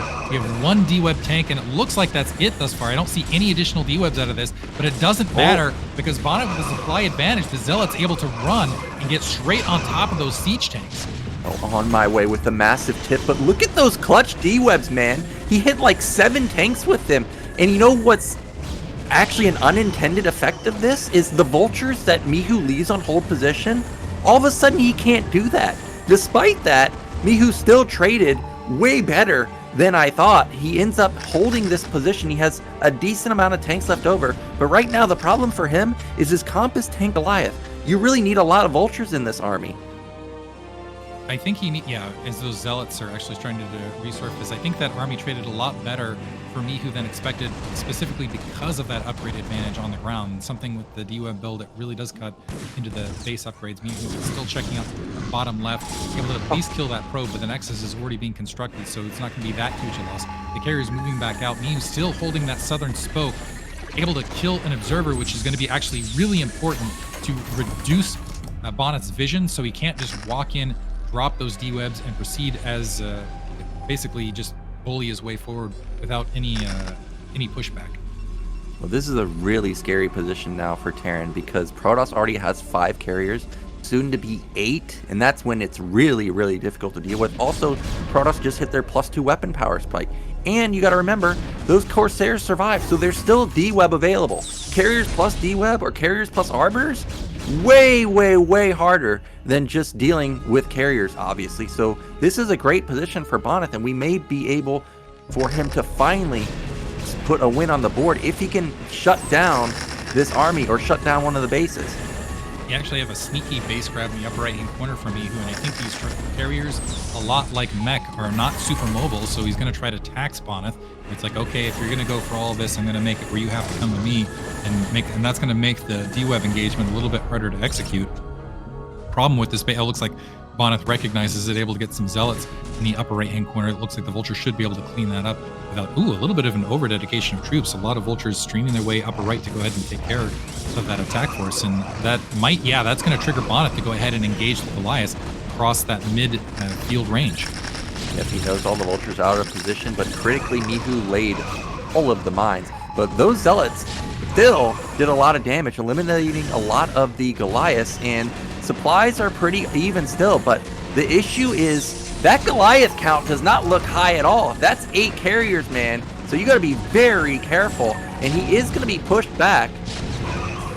Yeah, this is the stage of the match where Bonyth can basically take it if he focus fires that Goliath count down and whittles it down piece by piece and make sure that he maintains that carrier lead. Effectively, Mihu will never be able to regain air control, and especially when you have D-Web along that edge, where you can even add that a little bit in to make those Goliaths even less effective, all of a sudden Mihu's not going to have an answer for air. Now a huge army making its way top right, rather than the carrier dedication, and with those Vultures that have been shredded in the previous match, Mihu's relegated to just lifting off. It looks like Bonyth, a drop moving out. It looks like it is going to get spotted. Let's see if those carriers are able to shift position and engage it. Looks like they're distracted by the Goliath right this second. I don't know if that drop was spotted. Yeah, I'm not sure either, and you're in pure panic mode if you're building double dropship versus Protoss, but it's gotten across the map, and that's going to be a great diversion for Mihu to try and resituate that top right base to potentially the low ground third base at top right. So good counter drop right here, and it will draw a lot of the attention away from Bonyth, but the carrier count gets higher. And is that a 4 tank drop or something like that? Okay, 3 siege tanks and 2 Vultures, and I think that might be a dead base from Bonyth as a result, but he still maintains that carrier air count lead, and I still haven't seen a sufficient Goliath count to go ahead and engage it. It looks like Bonyth going to go for a base trade, crashing in. I don't know if I like this engagement for Bonyth, though, because that's going into a crevice where as soon as those tanks siege, it's very difficult for the ground forces to engage. Yeah, these carriers, or these Goliaths, are now 3-2, so they're going to be hitting like a truck. And again, Protoss has no armor upgrades for the Interceptors, so the Interceptors just get absolutely melted. +3 weapon for air, also not done for Protoss. This may be the big engagement we were waiting for. Here come the here come the D-Web. It hits every single tank. So all that's left over is Goliath Vulture versus Goon Carrier. That is not a winning combination. So you can see Mihu scrambling to reposition. He desperately has to do so. Supplies are still really high for Terran. I don't know how that has happened, but Bonyth does create an opening at mid-right.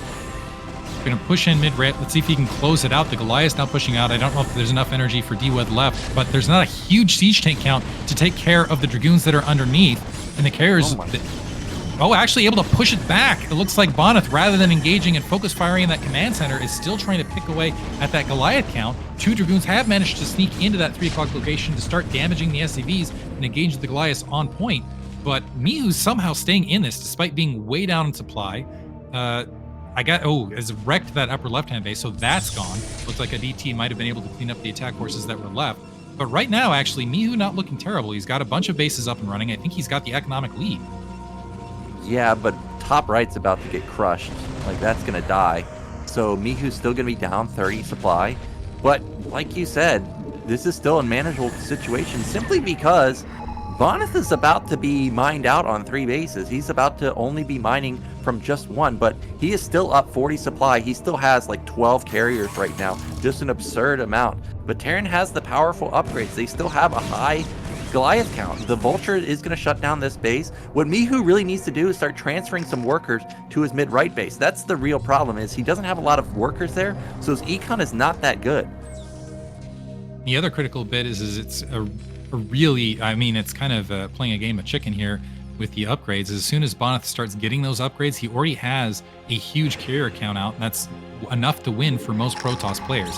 In fact, I would usually say that this is over once you hit that carrier count, just because you can just start abusing the Terran, and they just don't have sufficient Goliaths to deal with that, and you just can't keep bases up. Somehow Mihu has managed to drive off Bonyth from that 3 o'clock location and from that upper right, which I gotta say is incredible. Maybe that is just in the upgrades. Meantime, that battle over that northern spoke, a lot of siege tank sieging. I don't know if those Corsairs are active out in the map. They might have gotten taken out in previous matches, but the Goliaths pounding away at those carriers, able to pick one off. Finally, those carriers able to get in the artifact. They're still picking away at the siege tanks looking over that artifact edge. Yeah, getting 3 tanks there, that's a big win for Bonyth, but that's not something you want to see long distance mining to top left. Bonyth is pretty broke at this point, and Terran's now approaching another maxed out army. He does have SCVs transferred to mid right now, so his econ is in full swing of things with 3 bases. Oh no, the Goliaths in the back, can they get some carrier kills? At the front though, there's a lot of Goliaths and a lot of Vultures, a lot of tanks there too. Gets one. Ooh. The Goliaths hunting from underneath, and a lot of that army for Bonyth actually getting shredded in that engagement from both directions. It looks like they're pushing into the artifact, and as the carriers weren't engaging the siege tanks and the army was just in an attack move, the Zealots were having trouble getting around the Goliaths, and a lot of them getting obliterated. So still a 20 supply lead for Bonyth, but not getting what he was looking for there, and took heavy damage on a couple of those carriers from the Goliaths that were able to get open field shots from underneath. Yeah, a lot of the carriers are really bruised. We do finally start seeing some AoE mixed in with these carriers, but if he can pop like 2 or 3 of those carriers that are in the red, that could swing it heavily in favor of him. Those 2 drop ships are still alive, and there's really not a lot of defense at top left, so another drop could be devastating. Now, I actually am not sure about this move. The ground army looks quite weak, and the carriers are very, very low. If the Goliaths can get the angle, like right there, maybe he already pops 1. Templars are coming in. There's 1 storm, but it's a whiff. The Goliaths at the bottom side already popped another carrier. If he gets another one, that's just going to be such a huge win. And at the same time, drop going to top left. Yeah, you got to drop top left to shut that down, and you have the carriers that were just exposed on open field getting completely wiped out. The Dark Templar killed with the Psy Storm, so there's only cannons to try to defend, and now the carriers actually look like they're going to completely retreat. Another Dark Templar in the base. Might be able to clean that up, but there's still some probes look like they're going to get wiped out. Another Comsat drop. Bonyth, might barely be able to defend this. The Dark Templar gets wiped out, but there's still a gateway there to work with, and some troops making the way. But while he's moving to go ahead and defend that, Mihu's starting to charge forward mid-map. Yeah, and that's like where all the probes are. So if he loses his probes here, he's in big trouble. And look at that, Diggity. Supplies are now in favor of Terran. Top right, even though there was an observer there, has been up and running for several minutes now. That was a big mistake to let that continue to mine. Terran was so low on resources, but now with 3 bases, they're fine, and he catches the Templars also. Catching those Templar in midfield before they're able to expend some Psy Storm, especially because Mihu's army was bunched. That would have been a beautiful Psy Storm across that southern spoke.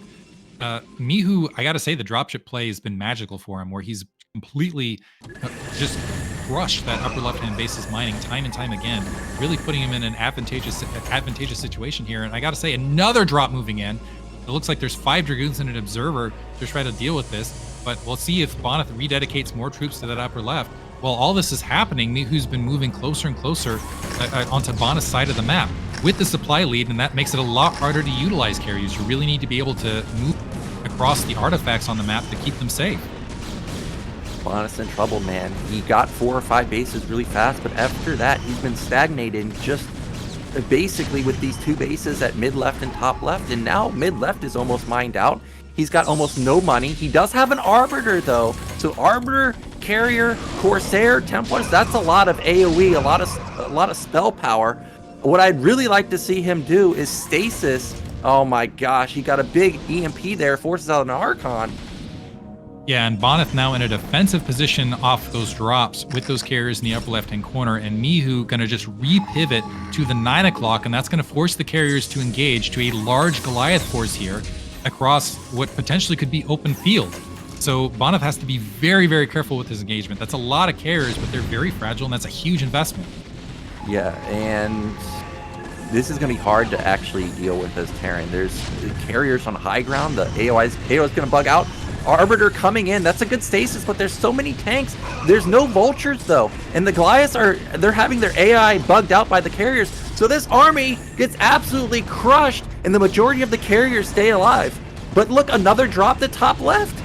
Another drop moving in to top left with these. Hopefully, Bonyth will be able to react rapidly. He can just leave those Dragoons to deal with those stasis siege tanks behind this. There's also that stalwart Dark Templar waiting in the wings. I wonder if Mihu's just going to auto scan right there. Just assume that there's a Dark Templar there, able to wipe out a siege tank. The carriers should be there in time to go ahead and save this Nexus, but that Nexus is actually looking critically low. Yeah. Is he focusing down the Nexus? He's not going to get it. That Goliath trying to be the hero, but not going to get it, not going to get any carriers either. So for now, I think we're going to go into a state in the game where both players are just going to try and stabilize their bases. Bonyth desperately needs to get another base, that's for sure, because mid left's almost mined out. Mihu is taking another base. He does have that Arbiter, though. You know, what I like to do with Arbiters is you use the power of recall with carries. You can teleport them across the map. Like, if he sees Terran in the center, he can instantly recall top right, snipe a command center, and then if he has a backup Arbiter, he can recall it back into the center to deal with the army. But doesn't look like he's going to do that. He's just going to straight up engage top right, and he's going to catch the dropships. So dropships, I assume, full of some siege tanks and vultures. Oh, looks like one dropship going to make out with just a sliver of health. However, Mihu, I don't know that he has a sufficient attack force to go ahead and defend top right. I was going to say part of the problem for Bonyth is he's been on the defensive this entire time. That's allowed Mihu to mine freely, which has allowed him to have that economic lead. But here the carriers able to get their top right, and they can very, very quickly wipe out both SCVs and that command center. It looks like Mihu now staging up to the low ground, wants to try to defend the base, just at least hold a base. This is going to be a big victory, but another drop moving in top left. Yep, another massive drop. 3 tanks, but there's multiple storm here, so I don't think that this is going to get the damage done that he was looking for. Good dodges so far. Look at the focus fire. He may actually be able to get damage done with this 3 dropship, and the carriers are going to shut down this base or attempt to. There's a lot of Goliaths here, though, so those interceptors are going to get shredded. But we've got a slugfest back and forth. Supplies are close. That's the Nexus gone. And Bonyth now basically not mining. This is turning into a starvation match both directions. You have Mihu's base right there that's not mining. He's still mining, probably limping in minerals here at the 3 o'clock. The 6 o'clock base is going to get wiped out. Bonyth has lost his top left-hand corner. So a slightly larger bank for Bonyth right this second in the form of minerals. So at least he can rebuild interceptors. But I'm worrying about Mihu. I think Bonyth might be able to pull this out because that Goliath count is getting smaller and smaller. It is getting smaller and smaller, but at least Mihu's mining mid-right. Like, he actually has econ. He's able to actually pump out units. Whereas Bonyth, like, look at that. That's all he has left. This bottom Nexus actually seems like it may survive. I guess it was cleared out by goons, but he desperately needs to get that base up and running. Oh, no. Gonna bleed off a couple of goons. That's so many guys. Okay, it looks like Mihu may have actually done it. Yeah, I think Mihu might have done it as well, because looking at that, I was about to say that Goliath count looks small, but now the reinforcements moving up, that is a huge amount of Goliaths starting to press into the 6 o'clock location. He's being the aggressor, which is allowing him to mine freely at the 3 o'clock position, at the 2 o'clock position. That's allowing him to get more minerals to keep this up. This could be a huge EMP. EMP hits all of the carriers. Oh my gosh, that's going to dealt like 1,000 points of damage, and the interceptors are just getting murdered. We no longer have the critical mass of 10 carriers. It's just 5, but at least Bonyth gets this base up and running. He's got a lot of goons and a Reaver and Storm there, but it's still going to be hard to push. But look at the tank count. But it is clumped up. I think now's the time to go. If you're Bonyth here, everything was clumped. You got to land those Storms. Those are good ones right now, but is there enough on the ground? Starting to move up, and the Dragoons actually holding position right now as the Goliaths are pressing forward. Looks like there is a Reaver in the background as well. Mihu trying to do what damage he can. The interceptors are dying in the air, and this is also costing more resources for Bonyth as he loses those interceptors, having to refill them and use. You can just see he's really limping in the minerals to try to keep this up. The High Templar, I wonder if they need some critical storms to save this base here at the 6 o'clock. the carrier count not able to just one-shot those tanks very quickly. So every time these interceptors go out, he's losing tons of them. At the same time, we've got a 20 supply lead for Mihu now. If he shuts down this base, we're not mining anymore. Top left just now completed for Bonyth, but no probes up there. And Mihu has 2 bases. He could even start retaking top right at this point. The tank count still menacing.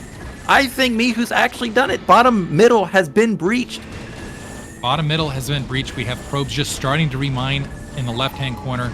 At the very least, top right was taken out, but Mihu is still, honestly, he could probably move in and take the 6 o'clock, or he can just go and move to the natural expansion at this stage with the army composition he's got and lock Bonyth out. Bonyth currently retreating with his carrier count. He's in a pinch where he's got to defend that natural expansion choke and somehow defend that top left. And if those dropships are still active, that could be a problem as well. Now Mihu not bothering with that natural expansion. He just wants to go ahead and wipe out that top left. I think he recognizes if he takes 9 o'clock out or takes out top left, that is going to be it. I don't know if he realizes that there's no minerals left here at the 9 o'clock. Yeah, and another drop to top left. And also something to point out, Diggity, despite carriers being rushed in upgrades, did you see what their actual upgrades are? Look at that. He only has +2 weapon on his carriers and only +1 armor. So 3-3 carriers or 3-3 Goliaths are just hitting like a truck, and that's gonna be it. Another carrier dies. This counter drop, the flanking Goliath counter drop. I've never seen this before, and there it is. GG. And we've got a 4-0 lead. And I felt like that's the dream scenario for Protoss. You had everything. You had the 4 base, you had the 3 Stargate, didn't get denied. You got up to 8 carriers. If you get a lead like that and you still can't win, what can you actually do to this man? I'm speechless. I have to say, everything went right for Bonyth through the initial stages of the match. He got the carrier count up that he wanted. And now Mihu's also made the statement that, hey, if I just give you the base, if I give you the economy you're looking for, if I let you get into late game carriers, I can still pull the match out by going for a macro slugfest. And I got to say, if I was Bonyth here, I would just be stopping and reevaluating everything, because holy cow, Mihu looking so strong here. All right, we are actually going to go into a break, and then we'll be back with potentially the final game, Mihu on match point. So don't go anywhere.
ladies and gentlemen. Welcome back to BSL Season 16 Finals. And now we'll have to see, we have reverse all kill for Bonyth, and he's got his work cut out for him, I have to say. I do want to give a big shout out to Greta C, the master of the free-for-all vid rep. If you guys haven't checked out his channel, I highly recommend it. Big tip of $250. Really appreciate that guy.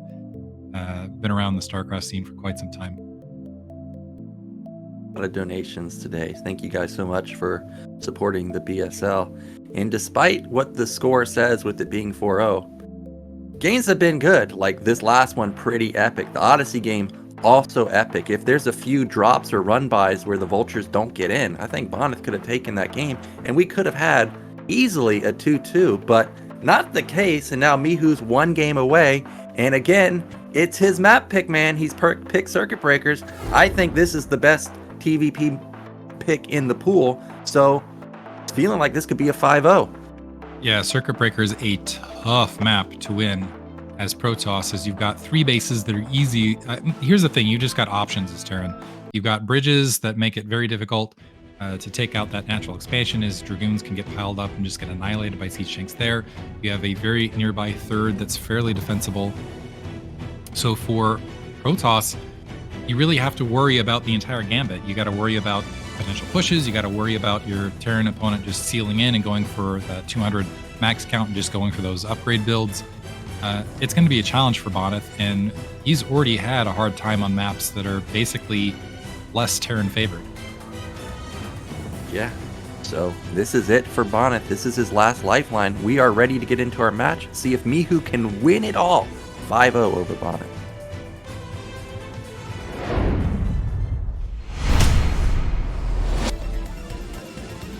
Starting in the bottom left-hand corner as the red protoss, it is Bonyth.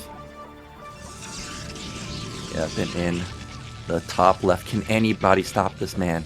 It is Mihu.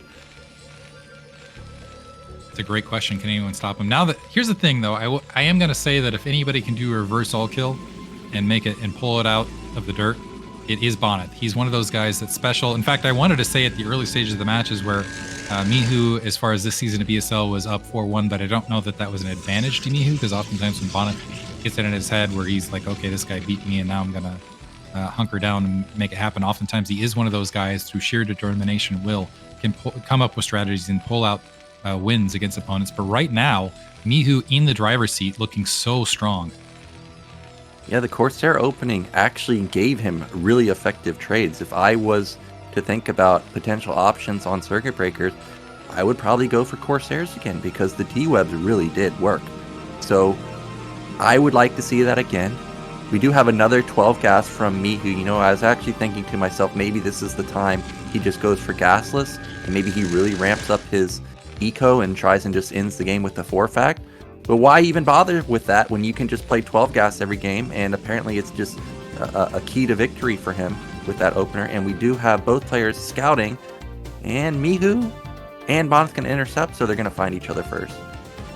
And I think that's going to be more of an advantage for Mihu than it is for Bonyth, because Mihu really hasn't varied a lot as far as his openers have gone. He hasn't gone for any sort of, outside of the hidden dropship play, really hasn't done anything sneaky, 2-factory, anything along those lines. Whereas Mihu, he has gone for the Dark Templar. He has tried to mix it up. And right now, Mihu getting that scout in the base just shuts down a lot of the early shenanigan options. Might have even shut down, granted, Bonyth didn't option for the 12 Nexus, but potentially could have shut that down as well. Yep, and we do see that Mihu doesn't see anything unusual, so he is just going to hide his SCV. And meanwhile, Protoss's probe already pushed out, and we've got additional mining of the gas. He said, you know what? I want to end this game, and the way I'm ending it is with a second factory, but I'm floating it in your base. Oh, so sneaky. And this is, here's the thing, Mihu has games to drop as well, so he can kind of go for these more sneakier things. And I like that he's actually, rather than just keeping the Marines holding the ramp, he's actually moving them down to the low ground. He's going to wait till the third one's out and push that probe back, so everything looks normal. Factory briefly lifted off, but it looks like, yeah, that factory going to float in the main and could just wreak absolute havoc on Bonyth. And here's the thing, Bonyth, he's got to have some sort of like trauma feeling of just like vultures in my main, especially after game 2, where just the constant vulture drops, he's going to have flashbacks, honestly, on seeing these vultures floated via factory into his base here. Well, this can be, well, it's not can be risky. It is risky because a lot of times Protoss players, they'll build an additional pylon on the edges in anticipation of an incoming drop. And, oh, that SV is going to show himself, but he came from a weird angle. Oh, my. Wow. He doesn't see it. Just for like half a second, it was in vision of that probe, I think, but he didn't actually catch it. Vulture's going to get, oh, did he? Did he really see it? I think he did. Okay, the Dragoon, is it going to go to the bottom right? Okay, he does discover it. So at least finds the factory. The Vulture's still building, but this is going to make it a lot easier for Bonyth to fight this off. Oh my gosh, this is a catastrophe for Mihu. But look at this, it did force a cancel of the Nexus. So even though this factory doesn't get any damage, at least he does shut down the Nexus for now. And this does get us into a very awkward situation where we've got one base versus one base with tech all the way across the map. And Mihu now dropping a bunker at the natural expansion. He said, okay, all your Dragoons are going to be out of position dealing with the Vulture up there. I'm just going to drop a siege tank and some Marines here now at the natural. Bonyth should be able to fight this back. He does have that troop advantage, but he's got to hurry up and take out that SCV before that bunker finishes. Does manage to get the kill there, so that's going to cancel that. So now Mihu is opening a little bit of a disaster for him, but a Vulture able to sneak out, at least able to get a probe kill and some mines dropped, but the observatory already online. So a delayed natural expansion here for Bonyth. But even though a kind of a clever, Dragoon ends up, or is it two Dragoons that are going to get wiped out? Second Dragoon very, very weak. Mihu's still getting some bonus here out of these Vultures in the main. Yeah, this looks like, oh my gosh, he's drawn everything out of position. There's two tanks and Marines here. And Mihu's taking a command center, whereas Protoss has a hidden probe at top right. Wow, these are stuck goons. This may still be it, despite the proxy getting scouted. He didn't actually kill the factory. All the goons are dying. There's no observer to spot the mines. So the tanks are very deadly in this situation. He's going to kill probes. Oh, if he can draw the goons down to bottom middle, he doesn't realize that there's a mine still here. That's a damaged goon too. That's going to be dead. Oh, so Mihu still getting bonus off this factory and doing a lot of damage, and he's going to end up with an economic lead regardless of what happens with the rest of this. It looks like that factory being left to burn because he's still getting that natural expansion up ahead of Bonyth. Wow, I can't believe that Mihu's still getting damage done. There's Vultures being sent into the main now, and the probe count, look at it, it's so small. You gotta assume that probably there's 2 or 3 goons being built right now, so that puts him at 5 goons, plus a shuttle, that's 2 more supply, plus an observer, so there's like 13 supply. That means that he really only has like 12 workers. That's it. 12 workers, and you're going up against 2 base Terran who, wow. This is just a massive amount of damage. Okay, at least the robotics bay got out for Bonyth, so maybe he could follow up with some Reaver harass to try to equalize things, but that's what he needs to do at this stage, because right now his natural expansion is not even constructing, but the natural expansion is finished for Mihu. He's starting to mine out of it already, and you already have some turrets being placed. So Mihu, despite getting scouted, still managed to just wreak all sorts of havoc with that initial opening gambit. Yeah, Bonyth has to make magic happen. He rushed a robo to get an observatory, but he doesn't have a nexus. The probe at top right, despite it not being scouted, hasn't started a nexus either. So now this is it for him. He's got to get massive damage with the Reaver. It can't just be shutting down the natural. It can't just be a transfer of those workers to the main. That's not enough. We got to get killing blows onto the SCVs at least, or like a kill on the command center if that's even possible. The siege mode is already completed for Mihu. This just looks like an impossible scenario for Bonyth. One critical thing is with all of those units expended earlier, it is going to be a little bit of a skeleton crew to try to defend this front door. That bunker and 2 siege tanks are going to have their work. Oh, sorry, 3 siege tanks. Never mind. This actually might be a much easier defense than I thought. So, yeah, if anyone can do it, though, it's Bonyth. Yeah, this is where he really reigns supreme. Low unit counts with the Reaver and Zealot. He's going to take out one of the turrets. There's not a turret in position at top left. There's no armory. There's also, remember, like only 1 factory. So this is going to be really hard to deal with. Actually 2 factories, but he's got the armory denied and he's hitting depots. This could be a huge swing in favor of Bonyth right now, but he's got to get his nat going. He's got to try and recover in terms of econ. There goes 3 Evos. Holy smokes. And I think Bonyth might have done it with that, actually, taking out a lot of resources and critically taking apart that armory. So still in this, and we're seeing why Bonyth is so feared for his revert shuttle play, taking a little bit of damage. Oh, the Marines might be able to wipe out that shuttle. Not quite. Looks like the Marines are going to get wiped out. So now there's no anti-air. Incredible play. Thank you for the tip from Anonymous, by the way. Oh, holy smokes, Anonymous with the huge tip. And I don't know, that was crazy Marine control, splitting off the one damaged one Marine to try and save the other one. He ended up not being able to save it, but that's absolutely nuts. That's a lot of goons. There's nothing in the bunker anymore. And now we have the situation that I was talking about, where this command center has actually been breached, but the shuttle dies just barely. That means that the Reaver is now isolated, and what was a miraculous comeback still Mihu can somehow save his command center and natural. Here was about to say it looked like a reverse Uno situation where Bonyth was able to crash and take out the natural expansion, maybe even win the game from there. But now Mihu is stabilizing a little bit. Now that he's taking out that Reaver and that shuttle mitigated that, but Bonyth isn't done yet. He's got another Reaver out. He's still taking the natural expansion now, so this is still very late for Bonyth. Yeah, very late, but he did get the damage that he was looking for, but critically he didn't get SCV kills. But at least supply now is 49 to 43. Like, we're in a much more manageable situation. Obviously, still way behind, but killing also a lot of tanks is fantastic for him. He finally gets his natural up and running. Oh my gosh, huge tip again. Thank you so much for supporting the BSL. What does that put us at? We're very close to the goal now, almost $9,000. So we're almost there. You guys keep the donations up. We really appreciate it across the board. Nice little zoom in on that donation. Yeah, and it looks like the other trick of this here is Bonyth is going to try to sneak a Nexus in that upper right-hand corner, that probe finally being active there to get the quick 3 Nexus follow-up to stabilize things a little bit. Mihu still is ahead in supply, which when it's Terran ahead like that, usually that gives him the overall advantage. So we'll see if Bonyth is able to get that Nexus up and running before Mihu's able to get that factory count out, get the troop count out, and start moving out and applying some pressure himself. Oh, there's another Reaver drop. Okay. Trying to avoid the turret, and he does find an opener. Turrets, not the most expensive thing to build, but you definitely don't want to be building additional ones if you don't have to. You can see he's trying to splash that SCV with the tanks, but not going to happen. And Mihu, in a game like this where it's so awkward, he may not be able to read where he actually stands versus Protoss right now. If he goes for an attack and runs into a Reaver, he may get blown up. At the same time, maybe he can run him over. But if Bonyth can buy time to get top right, get up and running, then he's actually in a decent position. He does need to transfer some probes, I think, to top right if he's going to try and saturate that base, though.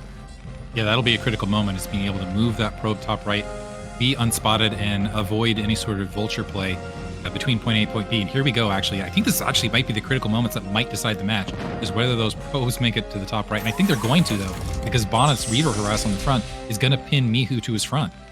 Yep, this is where Bonyth excels right now in the low unit counts.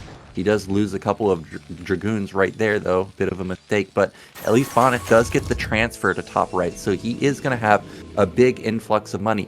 The problem is Mihu's still up supply, and if he thinks that he can kill somebody, he's going to go for it. Let's see if he's actually going to, because he does have the patented Mihu 4 fact.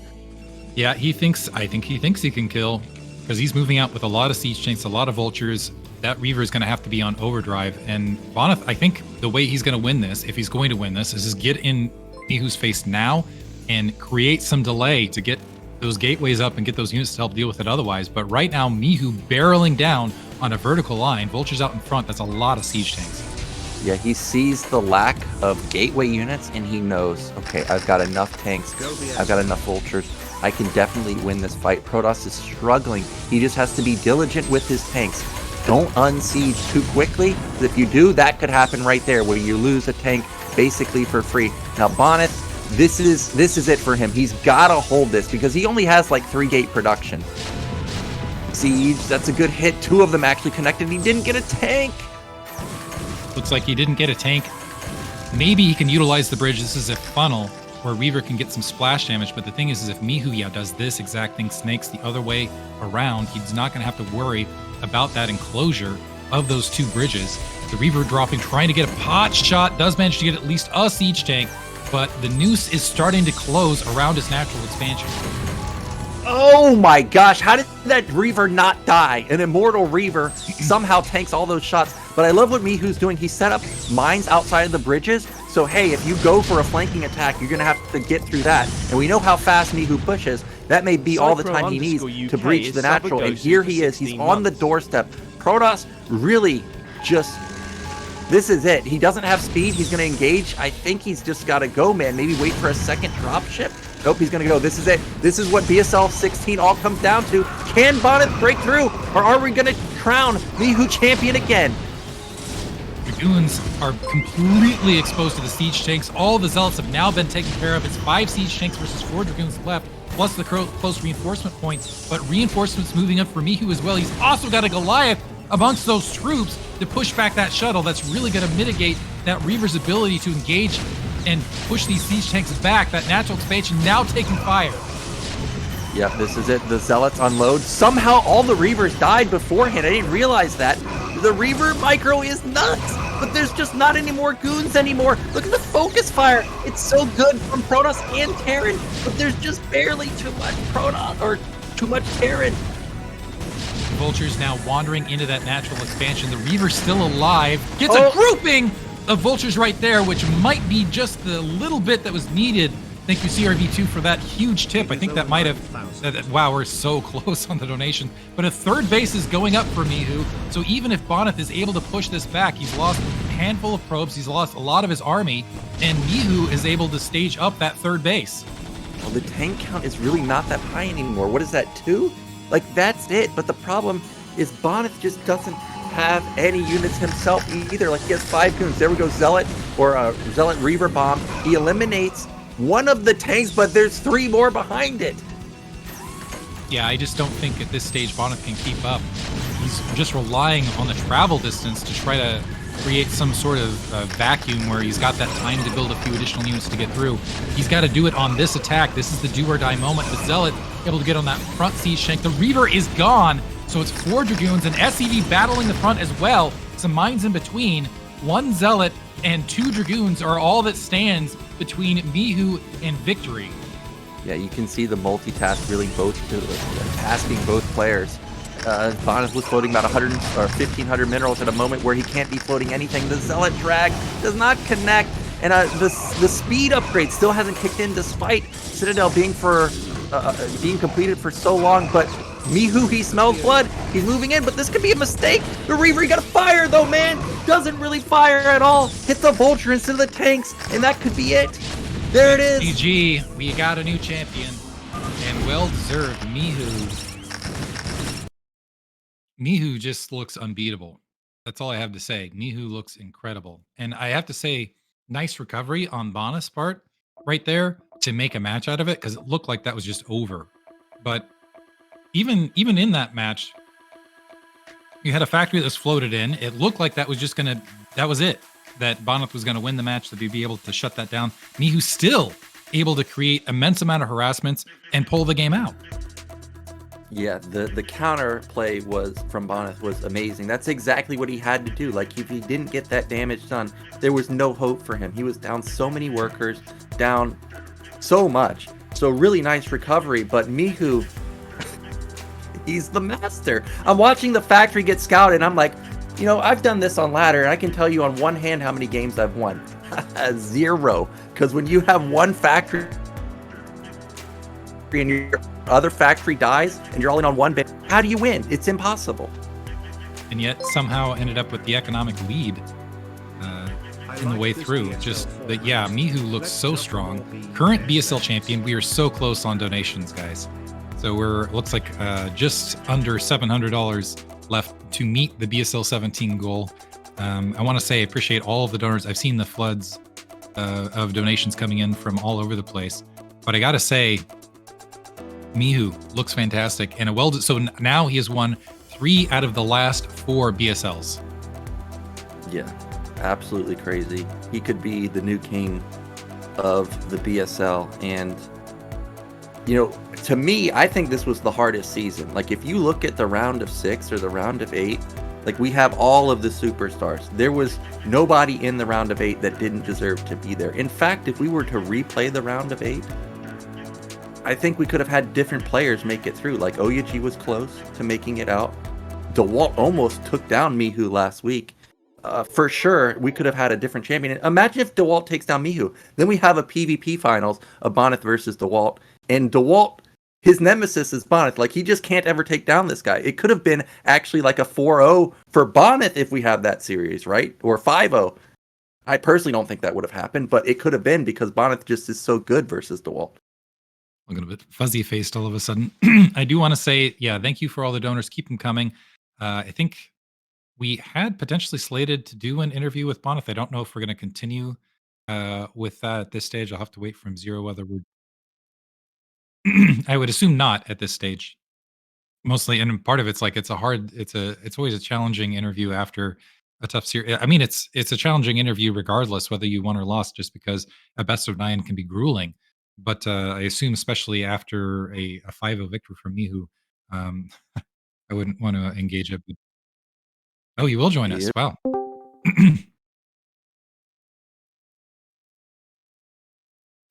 Bonyth, can you hear us? Yes, I can hear. So I have to presume not the outcome you were looking for. I mean, Benevolent Bear cheered X 10,000. after such outcome, Thanks I'm for not even BSL. sad. He was clearly just the better player today, at least. Mihu just, I have to say, he looks incredible. He looks, especially in this matchup, his marquee matchup versus Protoss, looks absolutely astounding. Yeah, he plays rather well. I mean, what can I say? Well, it's like StarCraft is his life, right? So he's able to play. He has access to Tournament 24 low lat throughout his whole life. That's well, pretty beneficial. So yeah, if you play at like 24/7, this has to get you good results, right? So if anything, Right. well, he's pretty pretty good shape mechanically and wisdom as well. So yeah, he's a good player. We saw in the couple matches, I actually asked this question in the background where it looked like you were still trying to experiment with that Corsair opener to buy some time to more or less get into the late game carrier play. Do you feel like, I know you, at least in the interview question, said you felt like you've had mixed results with it. Do you feel like going up against a player, and especially in these matches, that you've been able to sort anything out with that build? Or I mostly just want to hear your thoughts around that Corsair opener, particularly as far as building that bridge to late game carriers. I think from all the games, the Corsair game was actually the closest to the win. So yeah, it actually very good results despite people discouraging me from doing so. So all in all, I still believe in this Corsair build. Of course, some circumstances have to be met. So the Corsairs are not like Terran has to play a little bit slow, not turbo fast attack push. So, for example, game on butter Corsairs, I don't think they would be a good addition. Just the Terran's attack is too fast. So, as long as certain circumstances are met, I think Corsairs are pretty solid.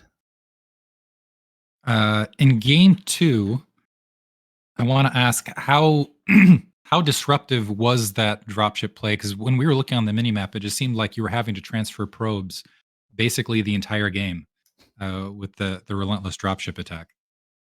Yes, I did not cancel one of the 2 pylons near my gas, and then the whole SimCity was a little bit longer to get my guns there. So I should have canceled one of these pylons, that's for sure. And yeah, definitely one of my weaknesses is my multitask, and that was pretty exploited that game. I guess, do you have any questions, Nyoken? I just want to say congratulations. I mean, even though the finals didn't go as you expected, you still placed into the finals, which is no joke. You got second place. So you played very well. Like game 5, the last one we just saw, that was an amazing comeback with the Goon and Reaver. You almost brought it back. Also, the Odyssey game to me was the game of the day, even though Vermeer was crazy because you were able to manage the multitasking very well. But you have a lot of supporters in the BSL. I know you'll be back for BSL17. Everybody's rooting for you in the chat. You've got any closing words for your fans out there? Well, to you, my fans, it's gotta be hard to be one after such finals. But if you still are my fan, then thank you very much for the support. Not the result you wanted to see, well, but that's just StarCraft Live. Just when opponent is better by like, I don't know, 200 MMR at least, then it just shows with a dominant score. Thank you for the interview. I got to say, a very gracious second place, and really appreciate it. And I'm looking forward to you coming back better and stronger than ever in season 16. I think most people will still agree that the B in BSL stands for Bombastic Starleague. Well, thank you very much. Second place, like before the season has started, of course, I would have taken the second. Like if I'm like at no rank, didn't even start any games in round 16, etc., I would take a second place blindly. So in the end, it's only painful because I got to the finals and I lost it. But if you look at the big picture, second place is still pretty good. Final question for me. Are you still going to make any attempts at ASL runs in the future and the Courage tournaments to see if you can make the ASL entry? As long as they something like the latency has to be like better and not so it feels kind of awkward to play Koreans at Tournament 14 or something like that. I'm not sure if they would even accept such people like for the online qualifiers. So yeah, there is that. What can I say? I hope for a brighter future when it comes to just the latency. For us as well, you definitely have someone rooting for you as you go through that here for both you and Mihu. Love to see you guys take on the ASL challenge. Will do my best. With that, we will call it. And actually, do you have any closing statements you want to make, Bonyth, before exiting? What to say? I think not. Not really. No. Thank you guys for casting. Well, at least you had a shorter session today, so you'll have some free time.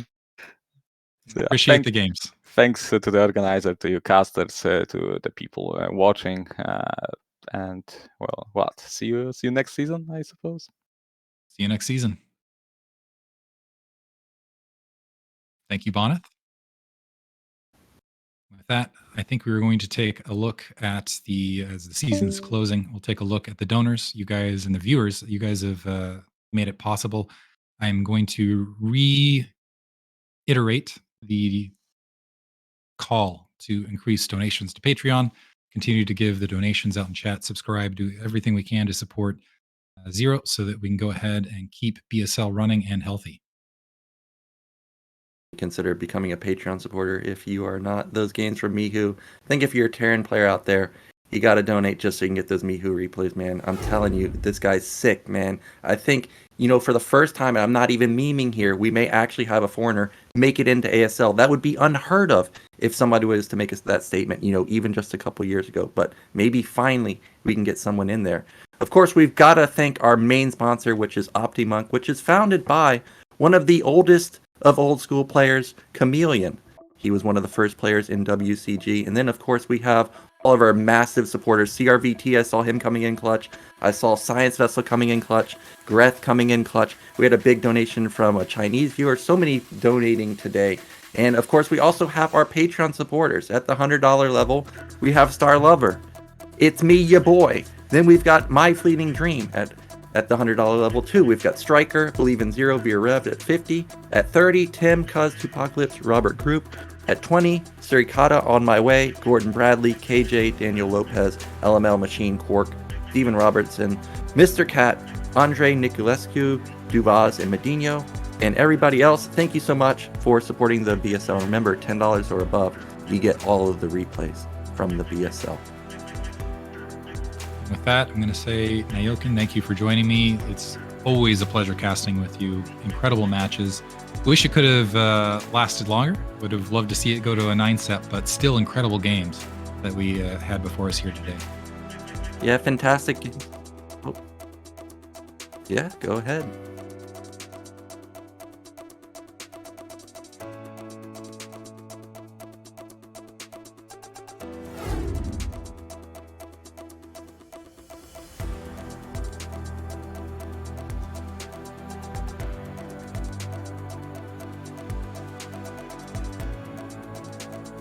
Okay, thank you very much, Mr. Nyoken and Mr. Diggity, for allowing me to speak. I'm here from the producer studio position where I'm opsing and producing the games. I just want to say a couple words. I want to thank to all the donators.